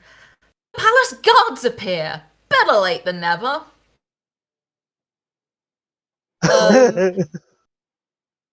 It's the gentleman who hesitated among the guards who came in. Yes, he is. I immediately go up to him, put my hand on his shoulder, and I'm just like, "What do you say you and me get a drink later tonight?" Roll me persuasion.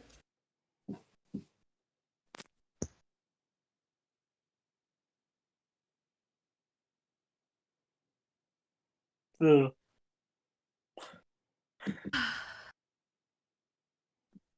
My rosy rolling continues. Haven't been able to see underneath his helmet that well, but you can kind of tell from the build that this is definitely the one. Takes off the helmet, and this absolutely gorgeous man just goes, "I very much like that." Well, there we go. I got a friend. As you've made a friend, Tepid walks in, sees what's happened, sees Annie is alive, just runs to her and sort of scoops her up in this giant hug. As we fade from this scene, I'm gonna go through what everyone had requested from him. So, Alec, you had wanted to become alive, correct? He did, but Balak kind of wants to change his request now. What does he request it? Change it to? He's not sure if it'll be easier or harder, but to send a message to the White Queen, telling them that the Netherwatchers attempted to use him to break their bargain. Balak realizes as soon as he broke the deal with that guy, he was going to get hunted dead or alive, so he said, fuck it, at least this way I can go through walls.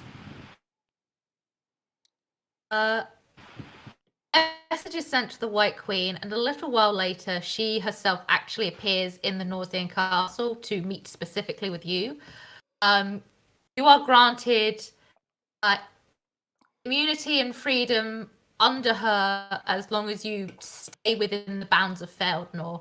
If you were to exit Feldnor, you would need to be with either Delilah or herself to make sure that the Netherwatchers didn't do something stupid. You can see this has ticked her off, but you now have a safe place to live should you want it.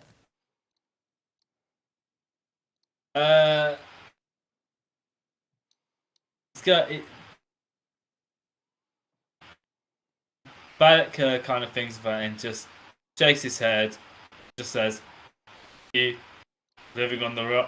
If I have to run, I have to run. That's basically it. That's all I want. I just wanted to stick one up that smiley prick's ass. And he walks off. Okay. Probably to be hunted to his second death. Lyra, what was it that you had asked the prince for? So some sort of union between mermaid and landfolk.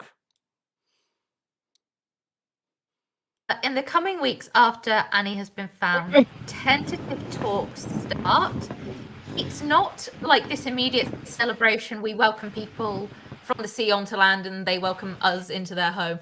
It's more of a, oh, we have just found out these people exist and maybe we should have a chat with them and start to make talks.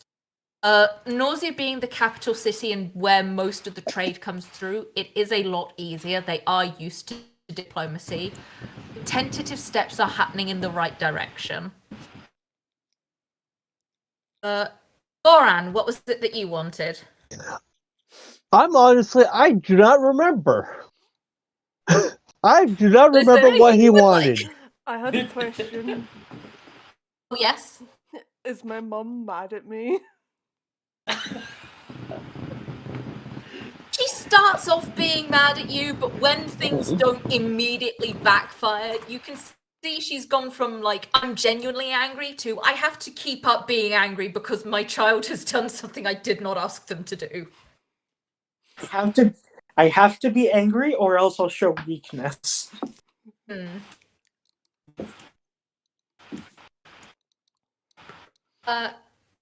Lauren, is there anything you would like from the prince? Do you need better bodyguards? Seeing how easily I was able to get past them, that is a possibility. Tepid just looks at the one who hesitated and goes, I have a job opening coming up.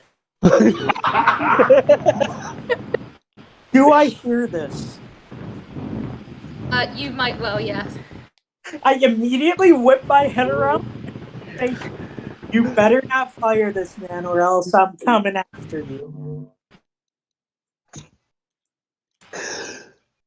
See how many more times he hesitates.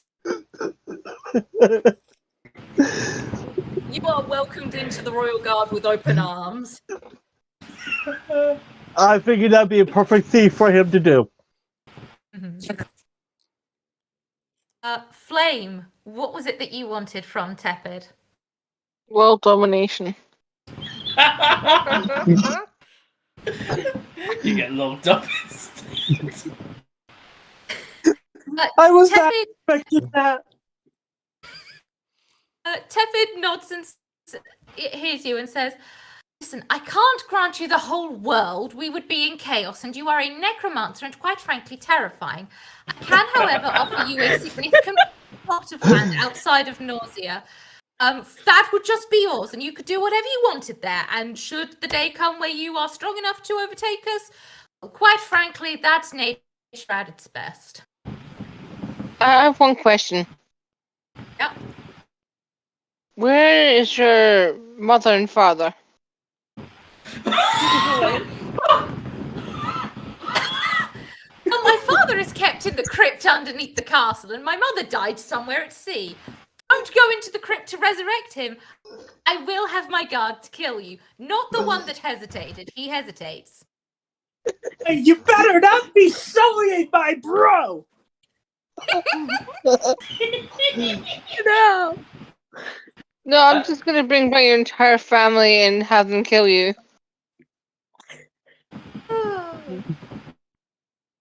Oh, it's several years later, a new war spouts up between Cats and Nauseans, and no one thought I would be saying that sentence. Balak is there at every battle, just watching everything go by, hoping never watches never come up. Oh my god. McIntyre, this new war happens. What did you want from Tevin? Gym. Boxing gym. Fair enough. This is very quickly approved by the councillors. The laboratory where you fought Rosie, which it turned out stealing a lot of money from the government, that is just flattened, paved over, and you have a gym on not a real street. Oh, I first off, I love the name of the street. Second of all, I'm making my bro co-founder, and I'm making it super cheap memberships. Wait. Does this mean you're going to call it not a real gym? Yes, of course. Oh my god. Oh Lord.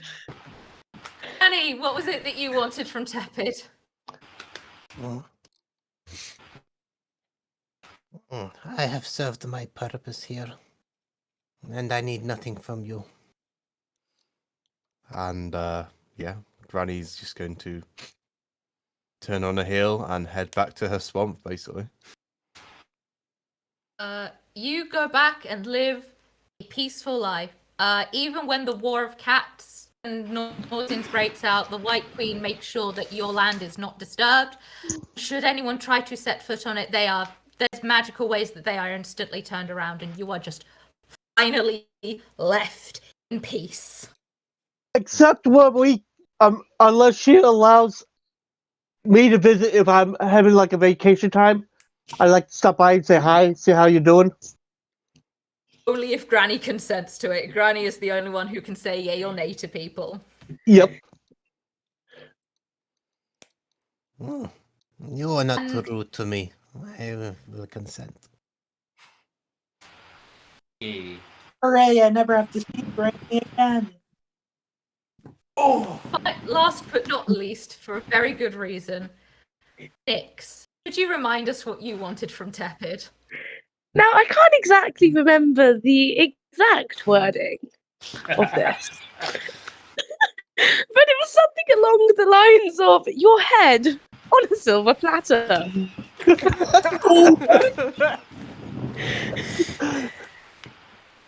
I can't say this to the straight face. What? Your prize was King's death? Yep. There's a reason I didn't really want to do this. You don't get what the first bloody episode of this. You do not get the bullcrap we fucking heard from all of us. I didn't watch the first. I heard, or I joined in short, or I joined The in second like one, the yeah. for the second episode. I couldn't make it. I was here third and fourth. I didn't watch the first. So basically, Nyx just hates anyone in charge, especially this dickhead. So I'm waiting for your head on the silver platter, preferably. Oh Now, my god. originally you are given a piece of paper that effectively says, upon the prince's death, you will be handed his head on a silver platter. In the meantime, here is a hyper-realistic cake made of his head. Whilst it is wonderful... Can I just take the head, the cake version, and just smack it at the prince? Councillors suddenly get extremely worried that you have that piece of paper when the war of cats and Nausians breaks out. You just have Nyx turn up as an assassin, like, right then, Your Highness, we can do this the easy way or the hard way. Well, remember a few years ago, I can let Flame in through the back door, or you can give me your head. Not that suitably chaotic note. That is the end. Thank you, everyone, so much for playing. This has been a wild ride. Does not cover it, quite frankly. You have been a joy to DM for, even if you do kill my people extremely quickly and are just extremely chaotic. Give me 1 second. I just need to do one thing before we do this. Insight check. Yeah, you don't believe her. You don't believe that she means anything. Hey. And see, the thing is, and I would actually like to have my character be in one of the other campaigns. So Yes. We can go through that another time. What were you saying, Nikki? If you think this is chaos, you should try DMing my Friday crew. There's a reason that I have not. I've seen some things. I'm scared. Frankly, I'm terrified. Oh, the fact that I now want to DM because of the chaos. Oh my gosh. Before I do my final plugs, is there anything else that people want to plug before we start to disappear? Yes, I've got a new YouTubes of Balak, who is currently dead.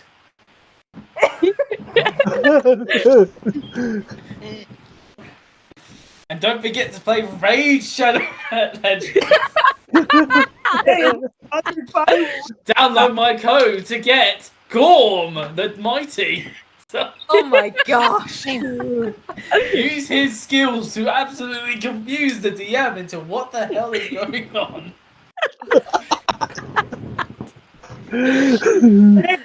And with that, we are raiding out to Benda 42, who's playing Call of Duty. Thank you all for Good night, watching. Twitch. Be